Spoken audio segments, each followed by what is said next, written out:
Great. Are we ready? Ellen, are we hot? Sure. Good. Let's first out Fox News. All right.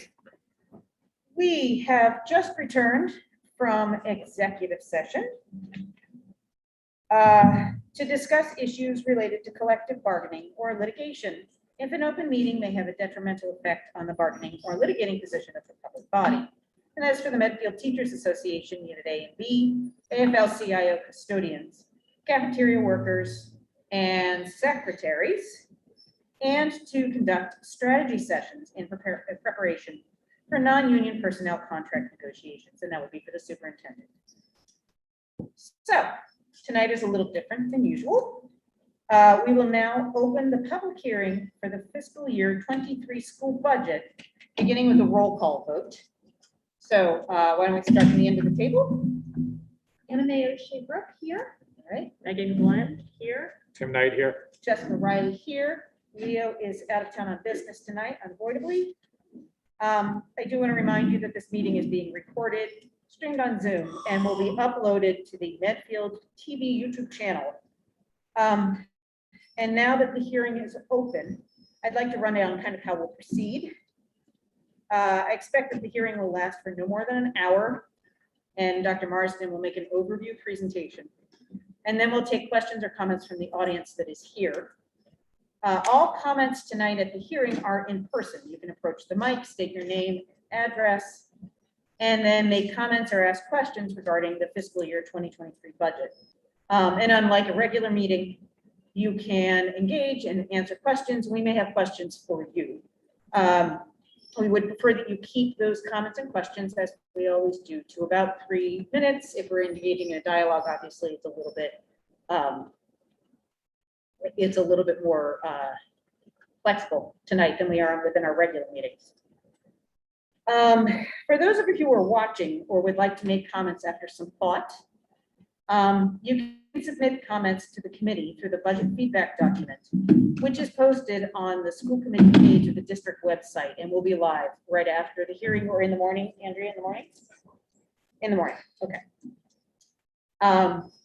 Or you can always email us at the school committee email at scchair@medfieldemail.com. So school committee chair@medfieldemail.com. And those comments will be entered into the public record as well. Once we take public comments, I'll close the public comments section of the hearing. And then we will proceed to vote to accept the superintendent's proposed budget as the school committee fiscal year 2023 budget, assuming that that is what the committee decides to do. Then we will close the hearing and vote to enter the regular business section of the school committee. And I would just like to make clear, and I know Dr. Marsden will do this as well, that when we vote to accept the budget tonight, it does not mean, or assuming that we also accept the budget tonight, it does not mean that we've ignored your input. It does that we are obligated through the town charter to submit a school committee budget, which we have adopted by vote, to the town by January 31st. So document such a up to and including the day of town meeting is not fixed in stone until May 2022 at whatever time we get to it. We prefer stability in that. Budget process. Do listen, but please do not feel that if we do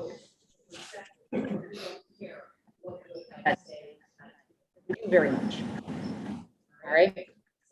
So with that statement, Dr. Marsden, would you like to close the presentation?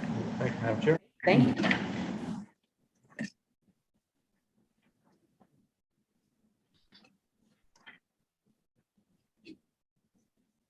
Members of the general public and the listeners of the audience, thank you for being here as well. We'll be going through our presentation this evening, as we always do, highlighting some of the areas within the district over the past 10 years of improvements, and also looking at what was the strong area for Fix that then. Yeah, in our budget. So just a couple things to look at in terms of our background information. This one. So folks, we have identified two, they're trying to address that issue right now. I don't know how much it's interfering with people at home, but we'll just make sure we're working.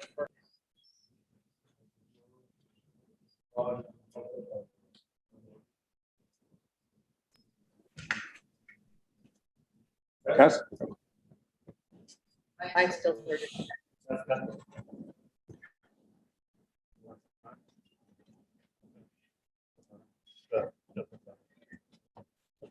So some of the important background information as we go through the budget process.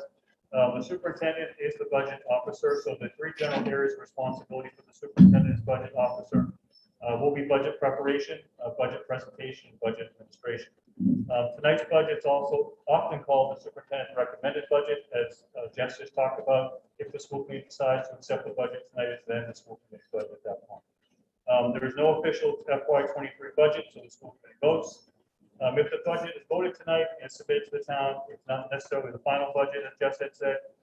Changes can be made after the school committee votes the budget tonight.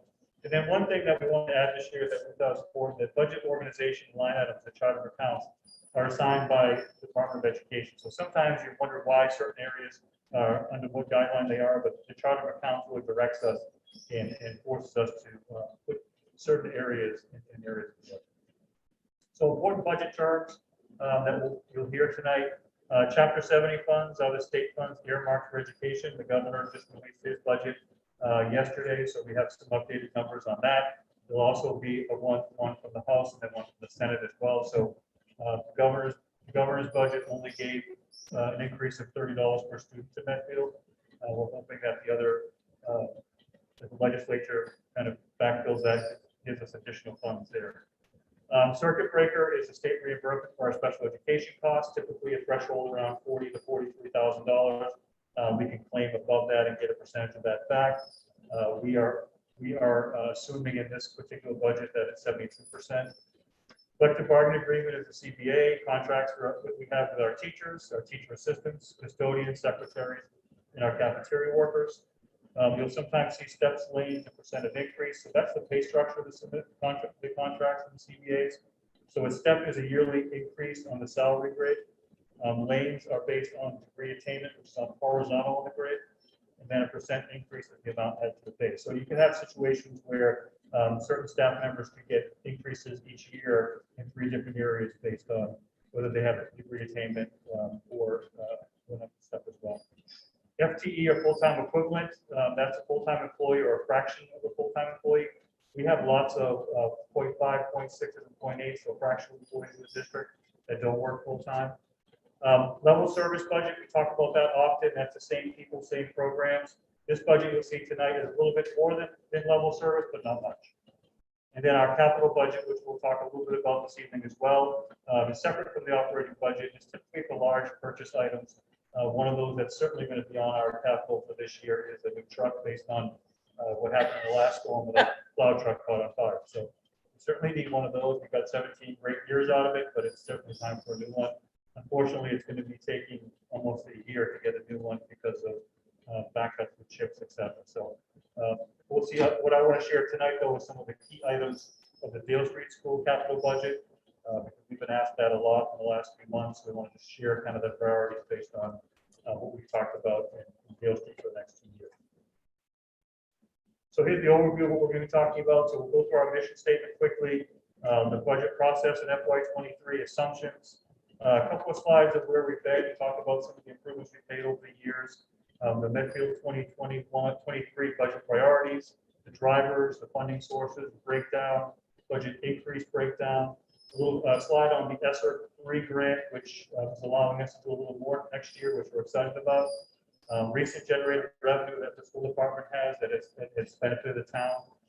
Proposed Dale Street capital, and then going forward. I think it's always important whenever we discuss our budget. I think we've always talked about that we fund what we value in schools and education, and it's certainly nice to frame it around your mission statement.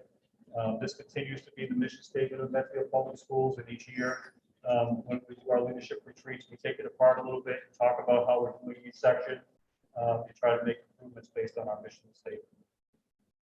For the process to date, leadership team established priorities for the schools in the district, and the principals and department heads developed those budgets. They sat down, met with Michael and I, went through every single budget, a zillion meetings. Principals and department chairs and directors advocate for their departments and whether they need additional positions or additional supplies and materials. Michael and I met and developed the initial budget, which was presented to the school committee in December. That was the presentation that we did that got us to our increase and where we are still today. And then we're looking at doing the public hearing this evening and trying to get additional feedback from the public and the school committee. Some of the assumptions we made when we developed this budget, that our federal entitlement grants be level funded. Some years that's not a great assumption and really can't be made. We feel this year it can be. We made the assumption that Chapter 70 will be level funded, but as I said earlier, yesterday the governor released his first budget, which increased Chapter 70 by $72,000. Continuation of our tuition-based programs, and now circuit breaker we funded at 72%. So we feel good about circuit breaker. We certainly have been a superintendent and seen circuit breaker funded at 42%. We've also seen it funded at 75%. We feel 72% is a pretty safe number going forward. Well, just a couple of highlights, where we've been. I'm not going to go through all of these, but it's important some of the improvements that have been made, over the last few years for kids, and some of the things that we've done in the school committee and the town's support of our budget has allowed us to do a lot of these things. One of the earliest things that we did was implemented full-day kindergarten and then expanded our preschool option. We got a lot of feedback initially that was important to this community to have full-day kindergarten because it wasn't there for kids. And we expanded those preschool options to offer a lot of different machinations of preschool for families that want it. We can have 2-day, 1-day, 3-day, 4-day. So it's been really good for that. Certainly keeps Missy very busy over there with different schedules, but great for our kids. We talked about this during the project, the Dale Street project, and we originally had looked at a 3-4-5 building because we wanted to expand our preschool because we have a waiting list of over 70 kids this past year. So that's 70 Medfield kids that can't be in our school system and have to go somewhere else. So if we had done a 3-4-5 and that building project had gone through, we would have plenty of room at Memorial to do that. So we're still looking at ways that we could free up space and expand our preschool option because our families certainly want that.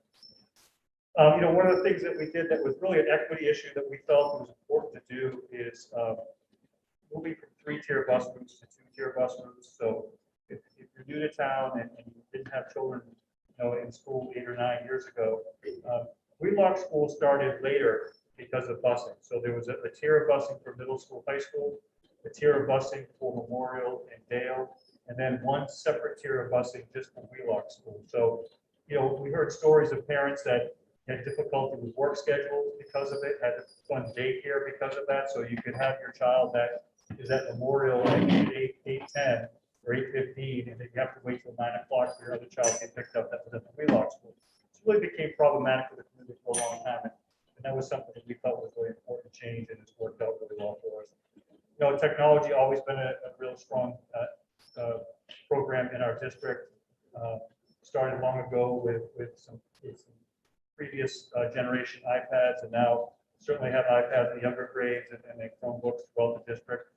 RISE program for the high school has really been something that we advocated for, the school committee and the town supported, so that we have a place for students that are transitioning back into school from hospitalization, whether it be for a concussion, a broken leg, or mental health issues. And that's been a really successful program for us. The director of SEL that runs that. SEL task force, DEI task force, etc. One of the things that we really felt strongly about was providing an on-site daycare for our teachers. So we've been partnering with beginning years now for a few years, and that's been really well received.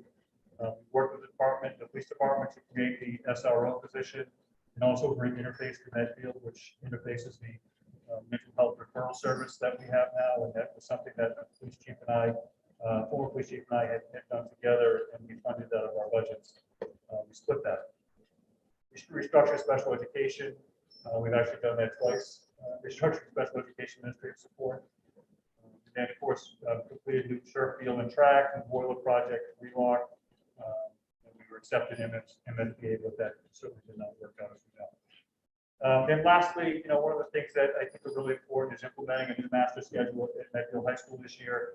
Something that staff has been working on for years, and we've heard it here at school committee. It's been getting great reviews from kids, and it's really provided them with flexible time to meet with their teachers, and also time that they can get some of their work done, so they're not too stressed out to have 7 classes a day. So that's really worked out well. But I'm sure we'll do some sort of survey at the end of the year to get a sense of what teachers and students felt about that. And then, ongoing professional development around diversity, equity, and inclusion, which is something that we know is an important part of our district, and we continue to work on that. We have our DEI task force, but also, looking at merge group, which Nat leads, where Medfield educators get together. There's also groups in each building get together and talk about racial justice issues, and that's been going really well to kind of push the needle out a little bit. That's been really positive. And again, Medfield High School and Dale Street were both recognized by DESE for academic excellence, and those are members of the school committee and that leadership team were able to attend both of those events at the State House, which is great. Great for Dale Street to get recognition, and also for Medfield.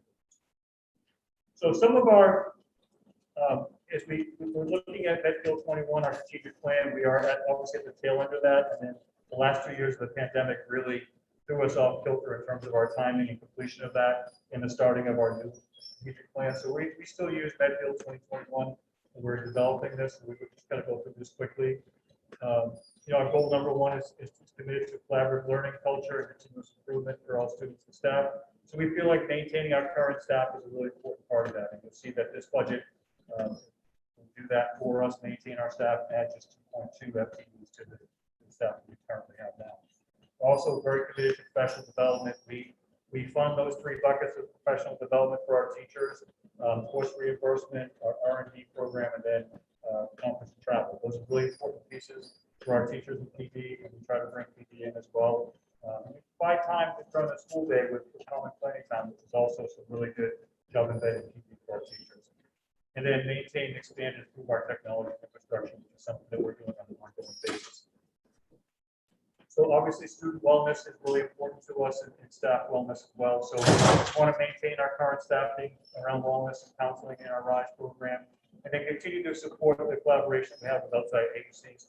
As I mentioned before, interface, and then certainly got a great partnership with Medfield Outreach, and that continues to get stronger each year. So we're really pleased about that. Developing the whole child, special education staffing, and then maintaining opportunities outside the classroom. I think, one of the key parts to the second bullet is something that we're going to address during our the ESSER slide, which is a goal we've had for a while around here. We're finally going to be able to do because of the ESSER grant. Consistent communication, collaborative education for all students. Again, one of the things that we try to do each year, and you'll see once the pie graph comes at the end, is that we wanted to have resource allocation across all schools and departments that's appropriated equal, and really commensurate with the number of students that we have, number of staff that we have in each building. You'll see that happens in our budget for FY23. And then lastly, making sure that we have investments in our facilities. So maintain our director of facilities program that we share position, that we share with the town. Technology infrastructure upgrades. Then I have a question mark with the Dale Street project to be determined. Not sure where we're going with that yet, but I know you folks will talk about that a little bit later. But the Dale Street project was a major component of Medfield 2021. So we'll see where that leads us in the next strategic plan. So our drivers are pretty consistent. Every school budget you'll see over 80% is going to be instructional and personnel costs. So that's our CPAs and our contracts, individual contracts. Transportation went up again this year. So it's year 2 of our current contract. And we have special education with transportation with Accept Collaborative. For special education as a driver within district positions, placements, and then program development. Again, PD, which we talked about earlier, and then technology, looking at equipment replacement and software. So look at our current school year, FY22, and looking at the funding sources. So I think it's important for everyone to understand that there are 3 key components to the school budget. You have the Chapter 78, which we had talked about earlier, the $6 million number. So that not a lot of money is allocated for Chapter 70. It's based on community development, and we don't get a lot, and that hasn't changed much. So most of it, as you can see, comes from local contributions, which in FY22 was almost $32 million. But the key point I want to talk about as well is that we have and our other grants, tuitions, and fees that look at for this current year at $3.6 million. So it's important to understand that even though the budget that was approved for FY22 was the 38 million number, it really cost 42 million to run the district as you see it. And we're supporting over 50 positions outside of the school budget, outside of the operating budget through these grants, tuitions, and fees. And then we don't have the exact number because the Norfolk Aggie hasn't released that yet, but we also contribute to Tri-County and Norfolk Aggie, and that's done on an assessment model based on the number of students that are there. So even though it's not there, we know it's going to be an additional $200,000 for the town. So that certainly could bite into the amount of funding that we can get as ourselves. So projected for this current year, the 3 point, we'll go back here. So this number, the 3.6 million. Some of the areas that we're projecting, the state and federal grants, we're pretty much set on the 726 number, and the emergency relief grant 153. That's pretty much set. Tuitions is fairly close, but school lunch is a projection. Athletics a projection, and the teacher is a projection. So we're not sure on some of those. Circuit breaker still a projection, but I think it's important to note that 56 positions. So 56 FTEs in our district right now are funded outside the operational budget. So if we put those back in and didn't do this, it would be $42 million we're asking for. We're asking for FY22, not the number that we got. So just an important piece that we try to do what we can to generate revenue to support our staff. So that initial increase said is 1.3 million, or an increase of 3.54%. That's the same numbers that you saw in the initial one in December. We haven't changed that a bit. So let's go through the summary and break down what that looks like. So student services is going up 2.1, district services 6.3, and policy administration 2.7. And we're going to go into a couple of slides and dive deep into these. So our student services at 2.1%. Not a lot of increases there, except out of district tuition, which makes up a lot of that, and then increases for district-wide staff and office support staff. So that makes up most of the 2.1% that you see there. Our district services, which went up 6.3%, the biggest part of that is the additional position that we're asking for, which is a K-5 mathematics curriculum director, which is a big chunk of what that increase is. Everything else is fairly stable in terms of research and development number stays the same. The overtime maintenance and summer help is the same, but there are increases for district-wide staff and maintenance staff. The policy administration increased 2.7%. You'll see that it's fairly consistent. That's central office staff, the general reserve account, legal. Legal, we kept around 55,000. That started going up a few years ago, so we think that's important to keep it at that. We have negotiations with our 5 bargaining units going on all spring, so I'm sure we're going to be using some of that as well. I always like to highlight that we pay $30,000 of utilities rent to be town hall. It's interesting one. Then our textbooks that we keep in there, $40,000. We're looking at doing textbooks for elementary math this year. We put that off to next year. We think we'll be able to. We put in our SR3 grant to support that, so that the federal government will pay for that. But these textbooks are any improvements that happen K-12 that different departments need to do. So individual school budgets, you see Memorial, Wheelock, Dale. So looking at the elementary schools, these increases are really just based on, as we know, 80+% of the budget is staffing, where people fall on the salary scale. So that's where the increase is. It's not that we think less of Wheelock and more of Memorial, it's just the staffing and where they are in terms of their steps lanes, where they're moving on the salary scale. Same thing for Blake Middle School and high school. You see the high school only going up 1.1% this year. That's really because of retirements. So we have 3 retirements at the high school this year that we know so far, and we're able to cut the budget down and replace them budget-wise with placeholder that makes certainly a lot less than the retirees. So that allows the high school to only go up to 1.1. So here's our request, 39,706,948, a change of 1.3 or 3.54%. So what does this do? Now, you've seen me do this presentation before. We've had a very long list of what this does. This doesn't do a lot. Not a lot of new things here. That's why I said it's just barely a level service budget. So maintains our current staff and programs. This year, this school year, this spring, we have negotiations going on with all 5 bargaining units. It takes care of that. It adds 2.2 FTE positions, which we'll break down in another slide.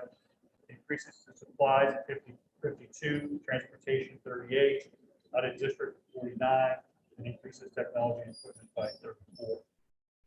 You can see the breakdown of staffing. So our Unit A teachers, so steps, lanes, and increase and longevity. So those 4 areas that teachers can increase their salary each year. That alone is 769, 169. We're looking at a 0.3 math specialist addition at Wheelock to make that position full-time. That's a $28,000 increase. 0.2 math aid to make that full-time at Memorial. 1.0 district math coordinator. 0.3 learning specialist at Blake, again, to try to bring that up to full-time. And a 0.4 nurse at the high school, which would take a 0.6 of full-time nurse. Under a teacher assistance unit B increase is around 90,000. And then other staff, steps percent, those are other staffs that aren't, that are either in the other unions or non-union, 157,000. Then you see the tuitions that we talked about and other district services, transportation, tax, and supplies, materials. Here's a distribution, as you can see, I mean, based on allocation of students and staff. High school is more students and staff than Blake. Blake has more than Dale Street, Wheelock, et cetera. So it's pretty well distributed there. Very consistent with what we've done in the past with that. Remember years ago, this looked very different. We had talked about certain schools, especially elementary schools, getting funded differently. So that's why the strategic plan wanted to ensure that playing field in most schools.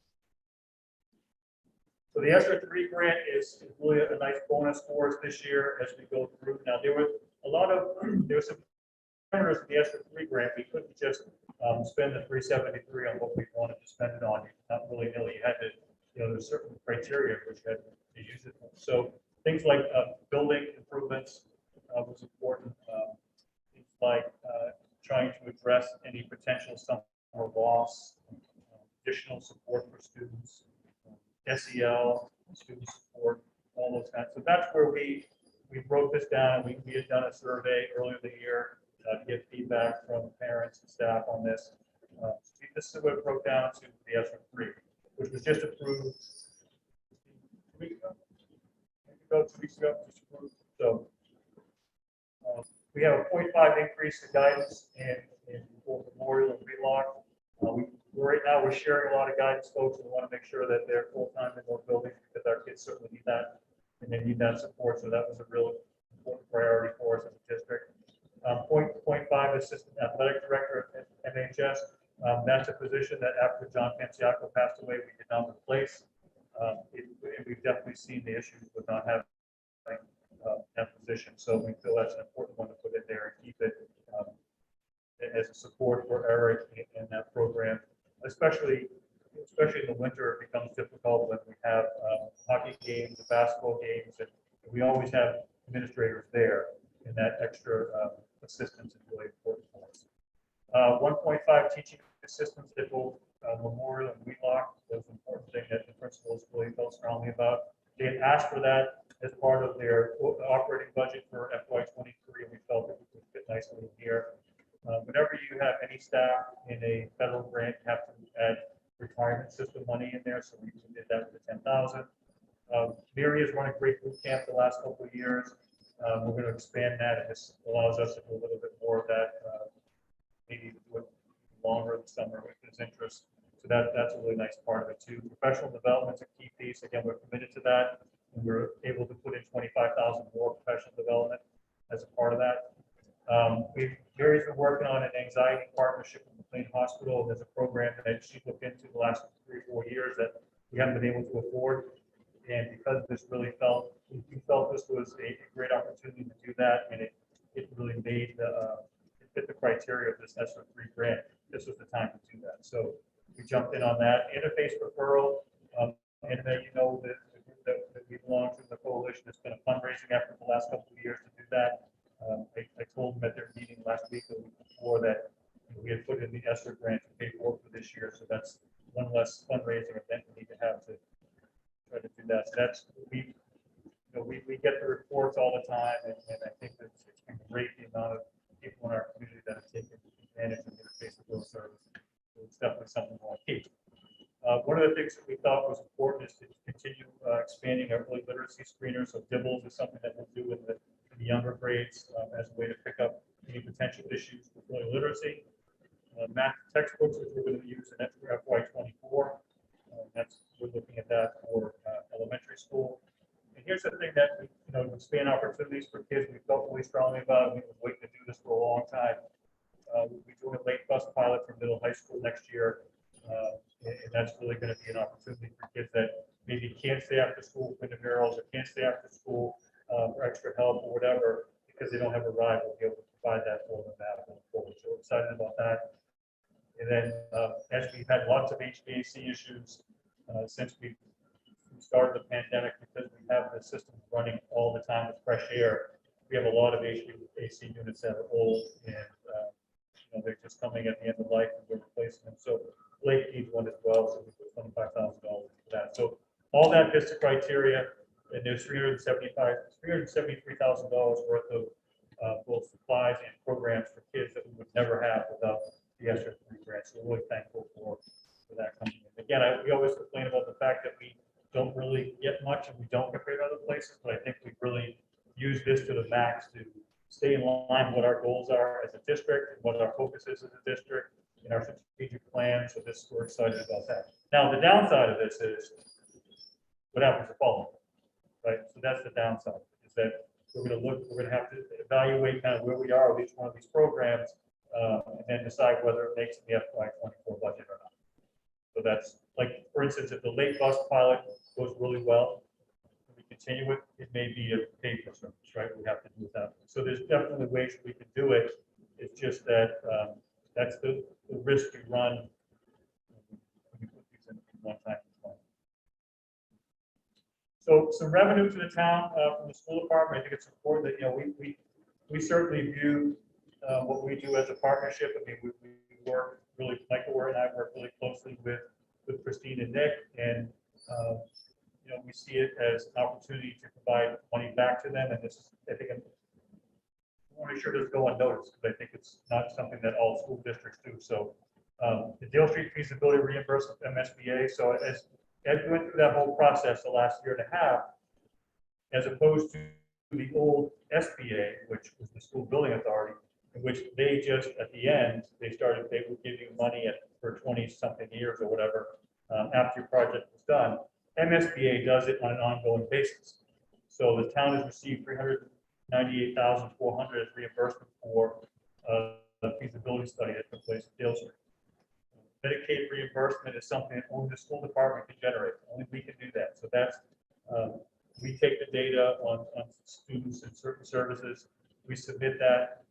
One thing that happened in the past 6 months to a year is that Medicaid allowed the nurses to submit, for us to submit the nurses for their COVID duties. So that allowed us to get more reimbursement back. But we don't, that goes right to the town. 106,000, I get a letter and it gets wired right into the town account. And then, one of the things that we don't really talk a lot about, but I think it's important to highlight here, is that in the last couple of years, we've had budget turnbacks. So at the very end, after we go through the encumbrances and everything that we had to do, like for instance, if we have staffing encumbrances over the summer, those types of things, when we do the end of the year report, when Michael does the end of the year report, that's where the turnbacks show up, and we've returned over $200,000 the last 2 fiscal years to the town. Again, I just want to highlight that that doesn't happen everywhere. that sometimes becomes a spending spree for school districts instead of turning back. Now, I'm not saying we do that every year. I'm just saying the last couple of years, we've been able to turn back. And last year, was a particularly difficult year, but having all of the federal grants really saved us and allowed us to have a turn back. So in the last couple of years, we've returned 719,000 back to the town, which goes into their free cash. My guess is that the first and third bullet are in their free cash now, and that the middle bullet goes in at the end of this year, because that 106 just came from 2 weeks ago. So I know we've talked about this, but I wanted to go through a little bit about the projected capital expenses for Dale Street, and we gave you a list a couple of meetings ago, and we received some feedback, and then Michael, Amy, and I met and went through, and Steve, and talked a little bit about what some of the real important issues are and priorities are. So in FY23, this is only just the Dale Street part of our capital. We have other parts of the capital budget as well. Looking at cleaning the ductwork in there, the electrical branch circuit testing, the ceiling tile replacement, interior doors and locks, which really is a safety issue. Some of those are failing. We need to make sure that any type of lockdown situation that everything can work correctly. Every year we've been doing this in WheeLock 2, looking at asbestos flooring abatement and replacement. There's $100,000 there, doing a couple of classrooms at a time. The brick facade and engineering, that need to be repointed. It's in tough shape, that original brick. The front portico repairs, that's the white columns, $200,000. We just got that a couple of weeks ago. Amy had a company do a study on that to see what needed to be done and how we could save that facade or whatever. So $200,000 there. So that gives you a sense of what that looks like, $500,000 or so for FY23. And then FY24, just a design for a fire alarm replacement. So we replaced one at Lake, I think 3 years ago, and that was about $400,000 just to replace the alarm. We just need to do the design for this particular building because it's many sections of the building need to be done. Carpet replacement, ceiling tile replacement again, which we'll do that probably every single year. Continue with the locks in the doors, continue with the asbestos, flooring abatement. Then the ceiling replacement is really the ceiling around the windows in the cafeteria wing. The seals are all broken there, so we replace those, and then the windows in the cafeteria wing. So in the next 2 fiscal years, we're requesting for Dale Street about $1 million. Take care of this. It's definitely a longer list. We're just trying to prioritize what we think the most important thing for teaching and learning, and that gives you a sense of what that looks like. So going forward, we have our meeting scheduled in February, March, April. We'll probably have another one in March added at some point. As we typically do, we have one scheduled. We have a second one. We're going to meet with the warrant committee and then obviously town meeting the final budget. I'm happy to answer any questions from the committee and then. So I open up questions to the committee if you have any thoughts or questions right now about any of this. And then I'll open up to public comment. Well, I'd just like to ask, I have 2 questions, but the first question is Chris Morrison's question. And that is a former school committee member. What's not in this budget that we would like? I have to tell you. How many fingers do you have? Well, I can tell you, you asked this, either you or someone asked me this every year. Chris obviously started that.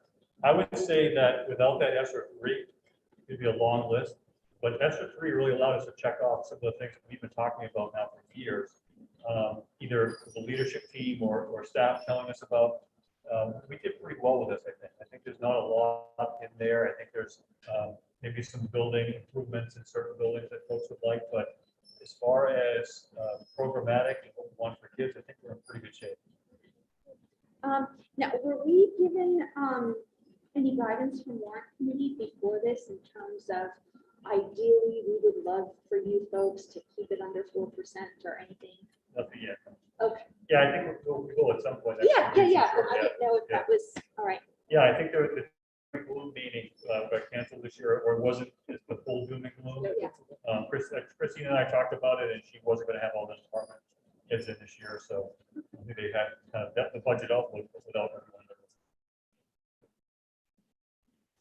I do want to say that I am so glad to see, there are a couple of things that I'm glad to see, but the two that really leap out at me are the ones that we've talked about for so long. One is an equity issue for every child across the board, and one is a clinical issue that we cannot necessarily address in-house and need guidance around. Well, so the first is the anxiety program for McLean.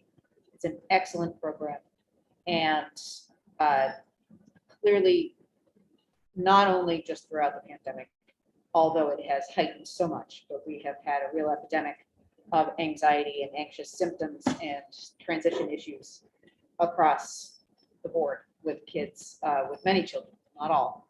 And I am so glad that we have that clinical support now, because I think that I would not be overstating it if at times our teachers, our special ed staff, our administrators have felt like they were on the front lines of mental health right now. And so very few people were trained for it, and the McLean program is fantastic, from what I have understood from my other friends in the professional world. The other thing is more mundane, but probably hooks into the anxiety part, but also equity around our parents, around families, and for our kids and SEL, which is the late bus. You know,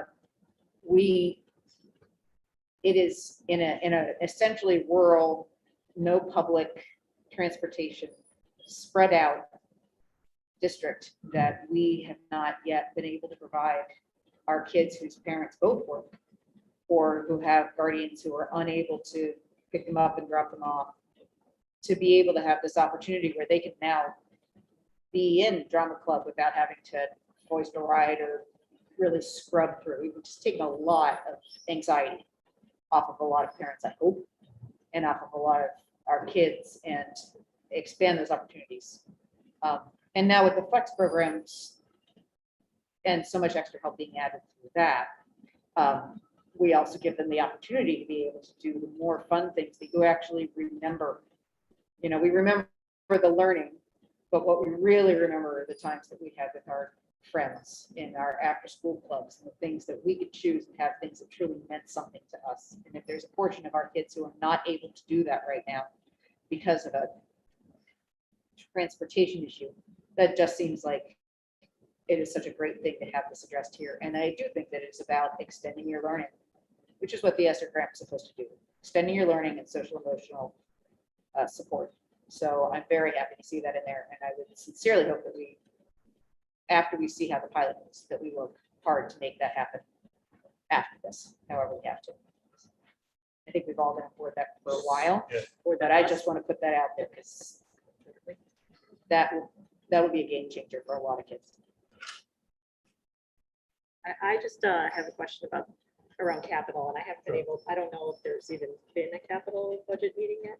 No, okay, so then I haven't missed anything, but we have a pretty comprehensive list of things that are labeled 2023 for Dale, and if my recollection is correct, I think that they allocated $1 million every year to that budget, so that is all of it, and I'm assuming that that's not going to be the case. And do you have any indication of where the priorities of the town are in terms of our capital needs? Like, do you anticipate they're going to get pushed back into our operational budget, or Yeah, what I are they going think to be able to take? What typically happens is that Michael represents the school department on the capital budget, and they go through this process. They haven't started that part yet. I have no indications on whether they want to ask us to put it back on operating. I hope not, because I think, you know, coming in at 3.54 is a pretty good number. Okay.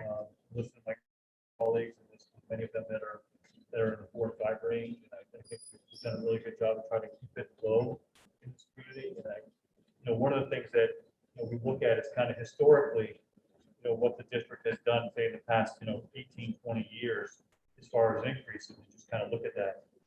You know, there was a time from 2004 to 2012, you know, nine fiscal years, we had 6 overrides in this community, and increase in the budgets were 5%, 7%. Increases in the town were along. So I think, you know, we tried to keep it tight. We've had 1 override in the last 9 years, and tried to work real hard at living within our means, and only, you know, getting what we think is important for programs and kids.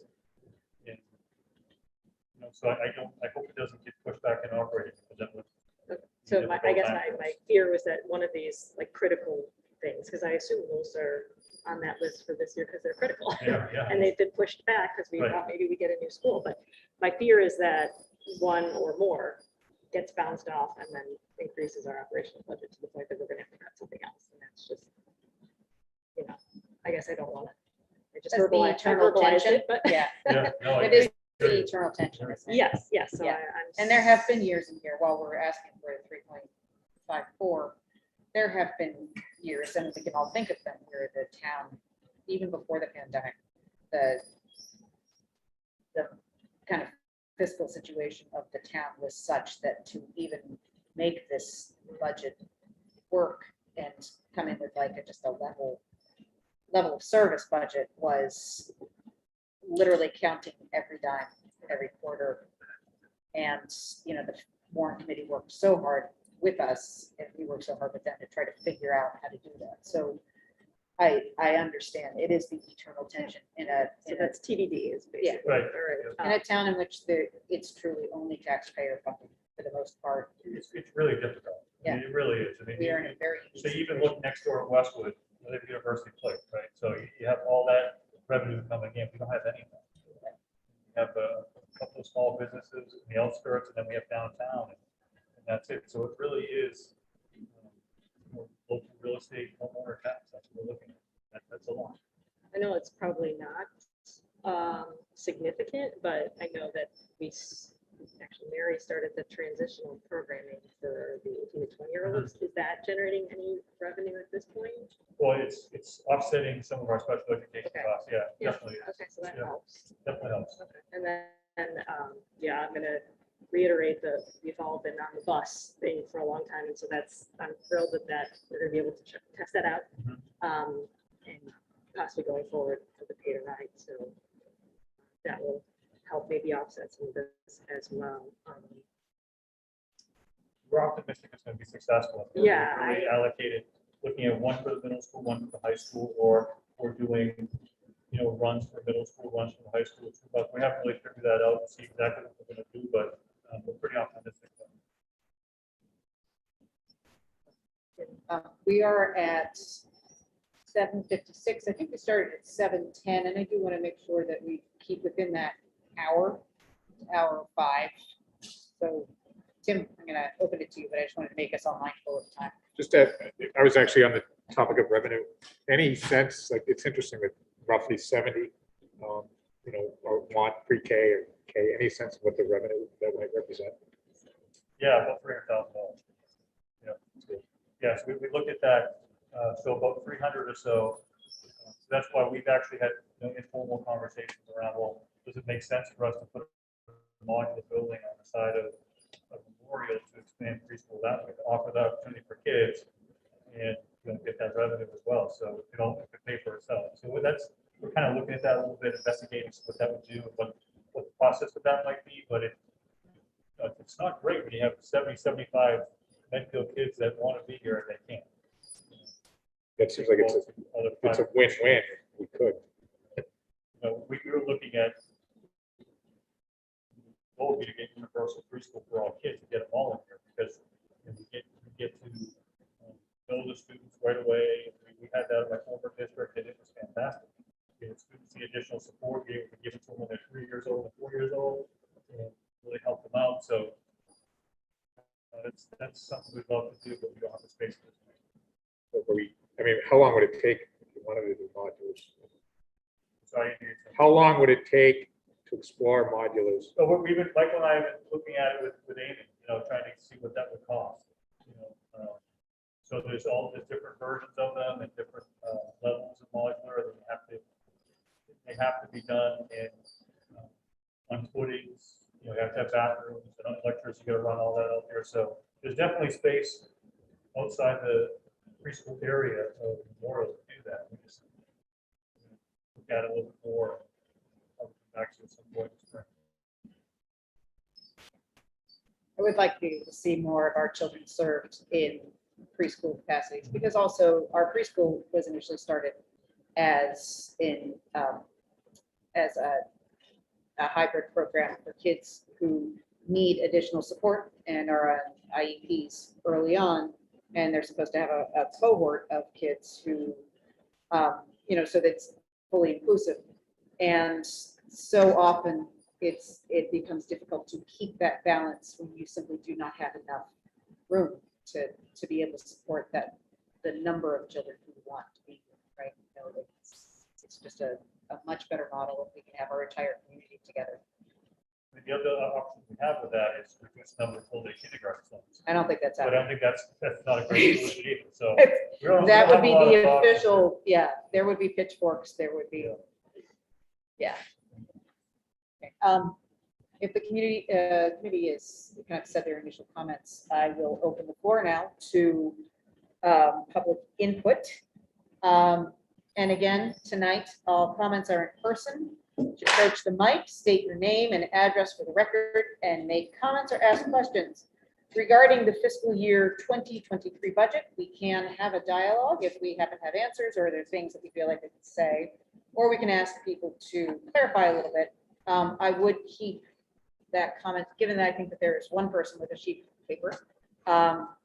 If we could keep it to about like a 7-minute kind of conversation. I think that would keep us within our time and give you adequate time to state your case. So approach the mic, please.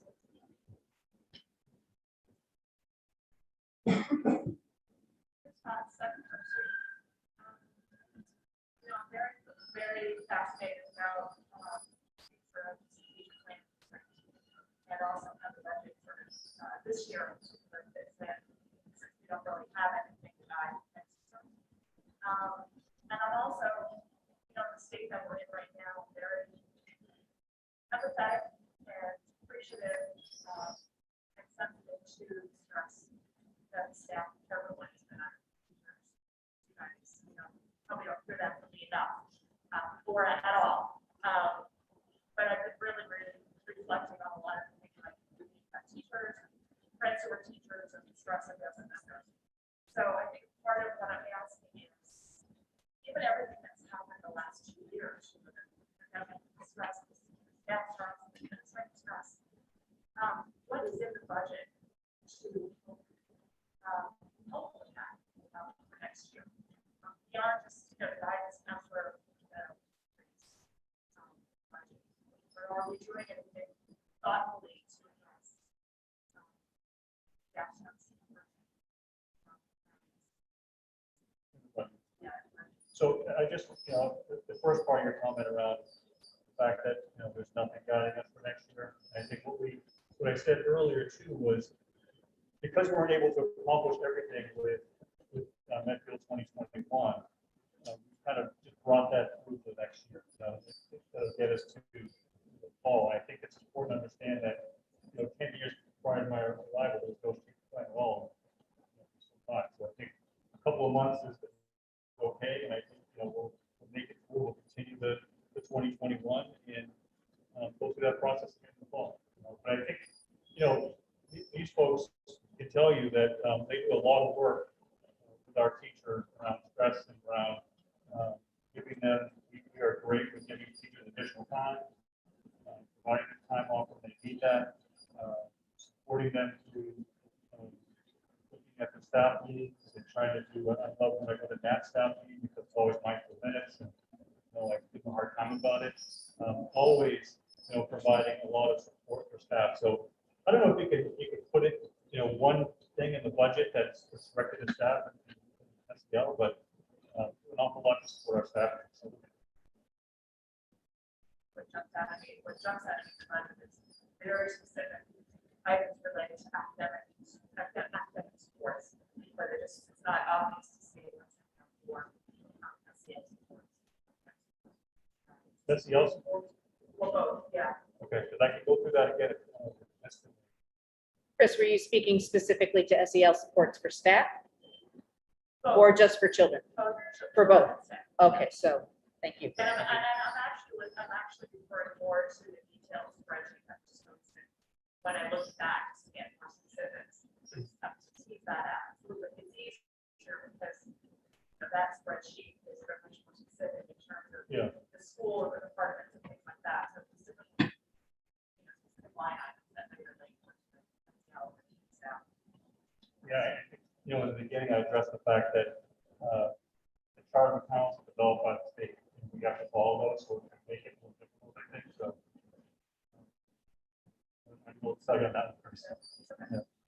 Can I also mention though, sorry, Chris, thanks for bringing that up, but, we just had an SEL task force meeting, was it last week or so? Last week, yep. And it is absolutely on the forefront of our conversations, and, a subcommittee on that is imperative to us. We all understand the stressors that not only our students, but our staff and teachers are going through. So it's not ignored. It's definitely not ignored. It's just, I think she's looking for a pinpoint in the budget that I might okay. suggest the anxiety program in some ways, simply because of the way that what I mentioned in that we have expected, or by default, essentially working with children, our staff have had become clinicians and understand so much more about health, both bodily and brain health, than they have ever had to before. And to be able to give people backup, to be able to give Memorial and Wheelock backup and additional guidance time, which sounds like it is child focused, but indeed it is actually also, if you have an IEP, you know that frequently there are consults for specific kids that when you have a child who is clearly struggling in the classroom, you are no longer alone with that child and their 20 other classmates. You are able to call in backup and somebody who has experience within those, and that takes an enormous amount of stress and just general worry. And I think that overall, so much of the stress has not only been about work and workload, which is huge, but about the general consistent worry you feel when you work with children and children in this period of time. I mean, as parents, we worry and we are constantly concerned, but they see whole groups of kids coming through, many of whom are as affected or not quite in the same social developmental levels. So when we talk about, revamping our curriculum for kids and across the district around SEL, we are also talking about the support of our staff as well, because anything that eases our children's transitions also eases their ability, and they can be teaching and supporting in a way that feels more normative. I would say that as certainly as a theory, but I think that sometimes SEL is woven through what we do so much that it is really hard to pick out. And there's always things we could do so much better given unlimited funds. But I think that we look at everything. Just to the SR grant for SEL. So we increased the guidance counselors, so 2 of those, go down a little bit.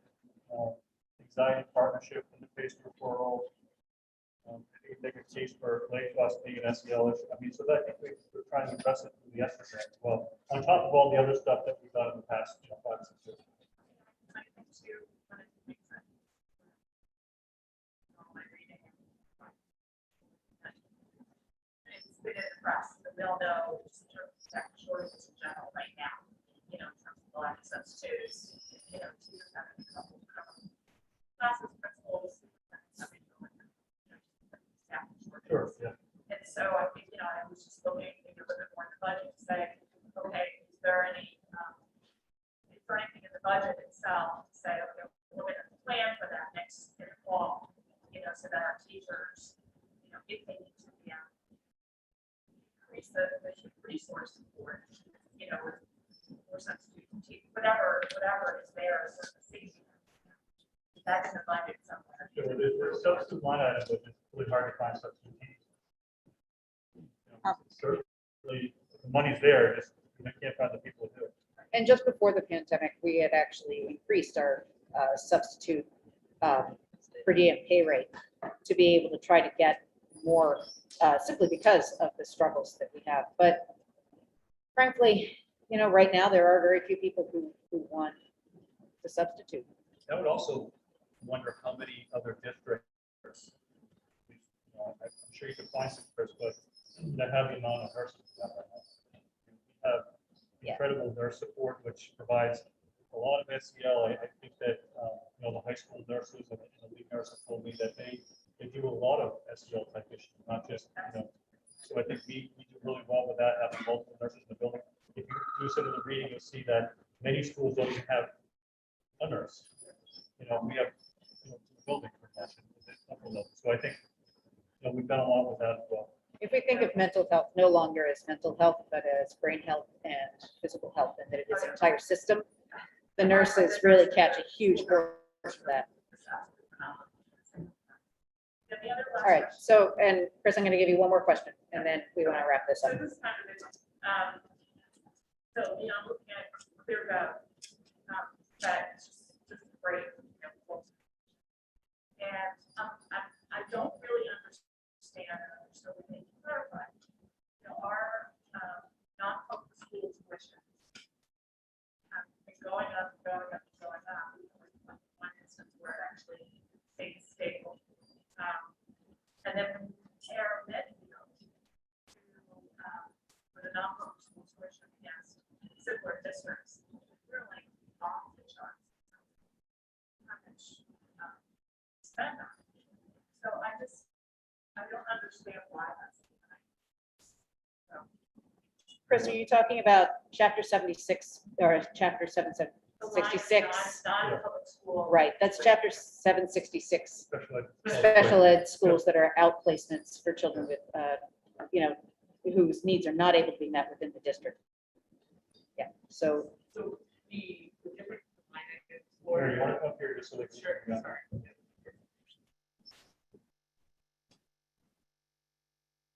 Three different line items for the special education tuition. One is the private school line, one are for the collaboratives that we belong to, and one is for the collaboratives that we do not belong to, which are not. So some of the students that we have and the needs that we have, we can't meet their needs directly within the district, and the two collaboratives that we belong to currently didn't have a program that was fit for them.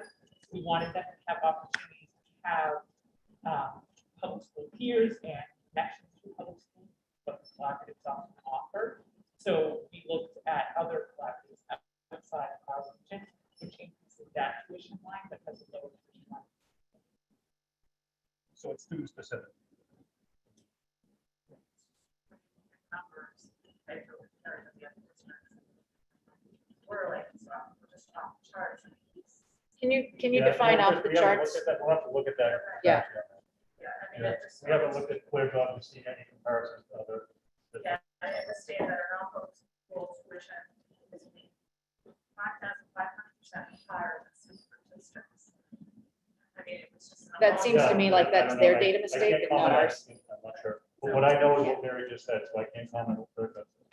Or they may be figuring it differently because ClearGov is kind of a data miner. It sure is. And there aren't very many people who kind of go in and edit it and look at it. It may be that they're looking at two different line items and comparing apples to oranges. They use But I AI will to do a say lot of that, so. That special ed, either day placement or residential placement is exceptionally expensive.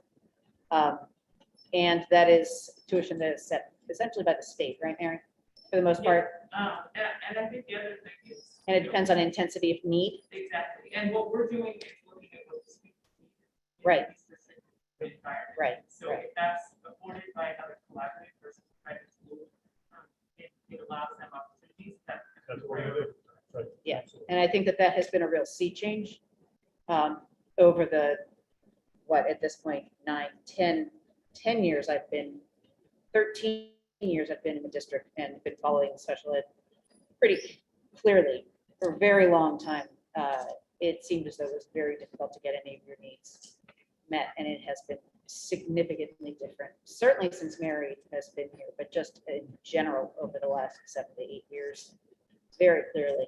So in some ways, while I would never think that spending money is a great thing, if this is the thing that we are spending money on, then we are quite possibly doing the right thing by our children in ways that perhaps other districts are not able to do or are not looking at as holistically as maybe we do at this point. Not saying everything's perfect, but please trust me, because we can't be perfect. We need to work, and we do know that we have funding issues, but it has definitely been different and improved. So, and you know, from year to year, you could have a kid who really lives with severe difficulties, and that tuition could be all of that one line item sometimes.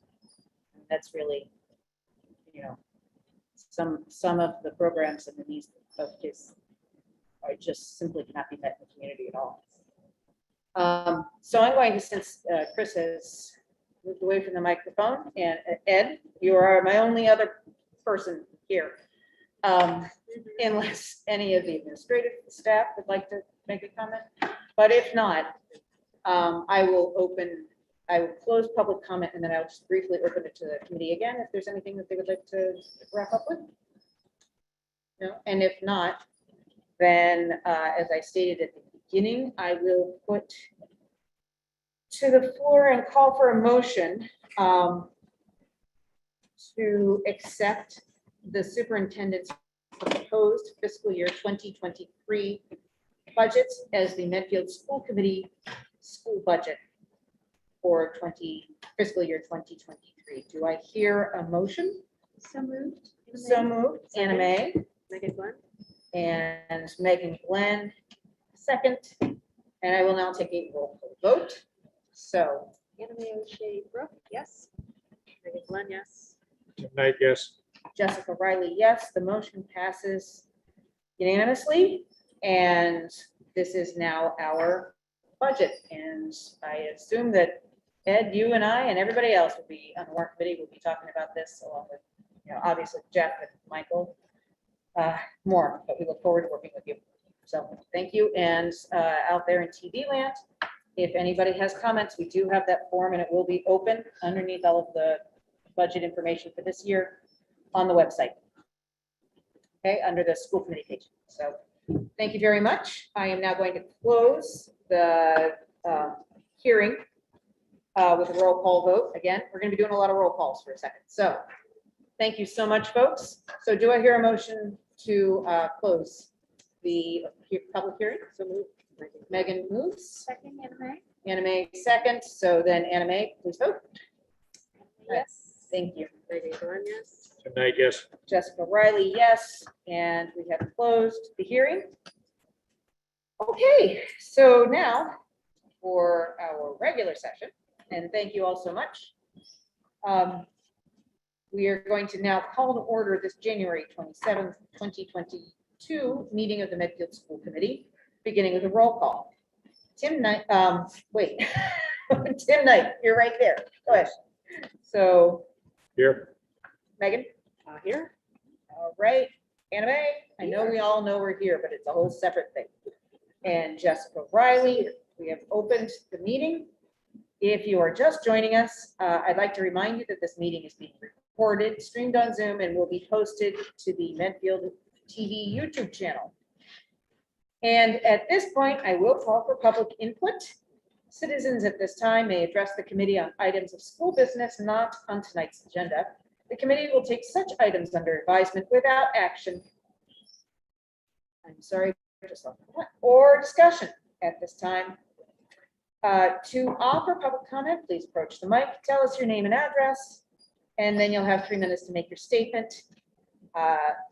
And this is our standing policy and will apply through the rest of the evening, and it's different than the hearing. So we will not be doing a back and forth dialogue or answering questions. And we will take comments for anybody who has a comment. Keep it to 3 minutes, please.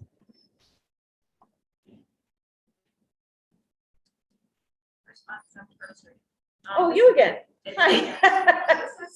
You can choose whether or not to answer this or not. I just am confused about the protocol and the school policy discussion tonight. Whether or not I should make a public comment about a school policy that's not under review tonight, or save it to the policy section. So it's more of a If it is not under review tonight, please proceed. So you are reviewing 24 policies tonight. That's the first review. There are a set of 4 policies, A to CA, that cover the policy development. And so I would just ask that, this seems strange to me that these 4 policies weren't reviewed first, before you actually embarked on the policy review and updating process. So as a matter of process, work on the 4 policies that actually deal with policy review and development. It is somewhat confusing when one of our policies talks about the 3 steps, the information item distributed with the agenda, step 2 discussion item, and then the action item. So, if you were to look at this and say, okay, well, if the information item was supposed to be distribution with the agenda, to me, it's just that step didn't happen. So it just seems like these policies as part of the policy review process first. Okay, duly noted. Thank you, Chris. All right. So next. The next item on the agenda is the approval and retention of the executive session minutes of January 13th, 2022. Do I hear a motion to approve? So move. Night and a second. Second, Megan, Second, Glenn, and then do I hear all in favor? aye. Aye. Do I hear any nays? I think I'm supposed to ask this. Yes. Okay, so all in favor and the motion passes unanimously. Next is the approval of the minutes for the January 13th, 22 regular session and then the workshop session on 1/21/22. Do I hear a motion to approve? So move. Tim Knight and a second. Second, Megan. Megan Glenn. And again, all in favor? Aye. Aye, okay, and so the motion passes unanimously. Thank you so much. Okay, we are on to new business. Dr. Marston, would like to bring to us the 22-23 school calendar first draft? Yes, thank you, Madam Chair. So as part of our regular course of action, usually in January and February, we take a look at the next year's school calendar. What we tried to do is the leadership team and I met to discuss, some of especially the professional development days, the timing of those, the conferences at the elementary level, and recommended some changes around that. So the one I wanted to bring your attention to initially, which is what I put in the narrative, was in May. We have the split release days on February the 5th, Friday the 5th and Friday the 19th. So typically what happens is we schedule the May release professional development day around the prom. So whenever that prom day is, we have a release day, typically because of the amount of stuff that goes on at the high school for that day. A lot of people leave early anyway, so it makes sense to have a release day there. But because the prom is early next year and it's on the 5th, the elementary teachers use that for placement for the following year. Well, the 5th is too early to do that. And you might say, well, it's only a week earlier, Jeff. What that does is that if you had it on the 5th, it backs the work up into April vacation because there's a lot of prep work that teachers have to do prior to this. And we just didn't think it was a great idea to do that. I mean, we feel like teachers need a break, everyone needs a break. So in order to give that and to still hold true the prom time, that we would try to do a 6 through 12, again, transportation driven, 6 through 12, and then a K-5 on the 19th. So I just want to kind of get your feedback on that. We've never done it. There's definitely some concerns, I think, or some issues that could pop up if you have a child in each one of those. You might have a child that's at the middle school and one that's at Dale. So they'd be different release days, but we've done it for years for conferences, elementary only Right, yeah, release days for And I think conferences. if you So, give people the heads up, yeah, they're gonna be fine with it. They The just don't only- want it popped up. The only real addition to that, I would think, is that it's unusual to have a half day for the high school that doesn't have, that elementaries don't, but it's, I mean, it doesn't seem like an enormous problem. Have the staff in general have been, So I haven't, Good header. talked to the teacher association yet, because Okay. it's just only the first draft of it, So I meet with them next week or week after. okay, So I was gonna, pass it by Kate and Erin and kind of see what they thought about it, but it's just something we thought a little bit different that we've never had on the schedule before. sure. And it really is driven by the fact that the prom is so much earlier than, well, a week earlier than it usually is. Everything else, you'll see that the elementary teachers and principals requested to have 2 half days in a row for conferences instead of having 2 weeks where they have one on a Thursday and one on a Tuesday the next week. So instead of splitting up 2 weeks, they asked for 2 days in a row. So you'll see that in November and also again in March. That was their request. I don't have a huge issue with it. I don't know if you folks might have an issue or parents might have an issue with it, but considering there are districts that still have a half day every single week, I think having it those 2 times for elementary to have their conferences, then that makes sense. And again, their request to have it on a Thursday, Friday. Everything else is pretty straightforward. You'll see that we do have 2 days off for the Jewish holidays this year. Sometimes we just have 1, but next year is a 2, the 26th and the 5th. Everything else is fairly straightforward.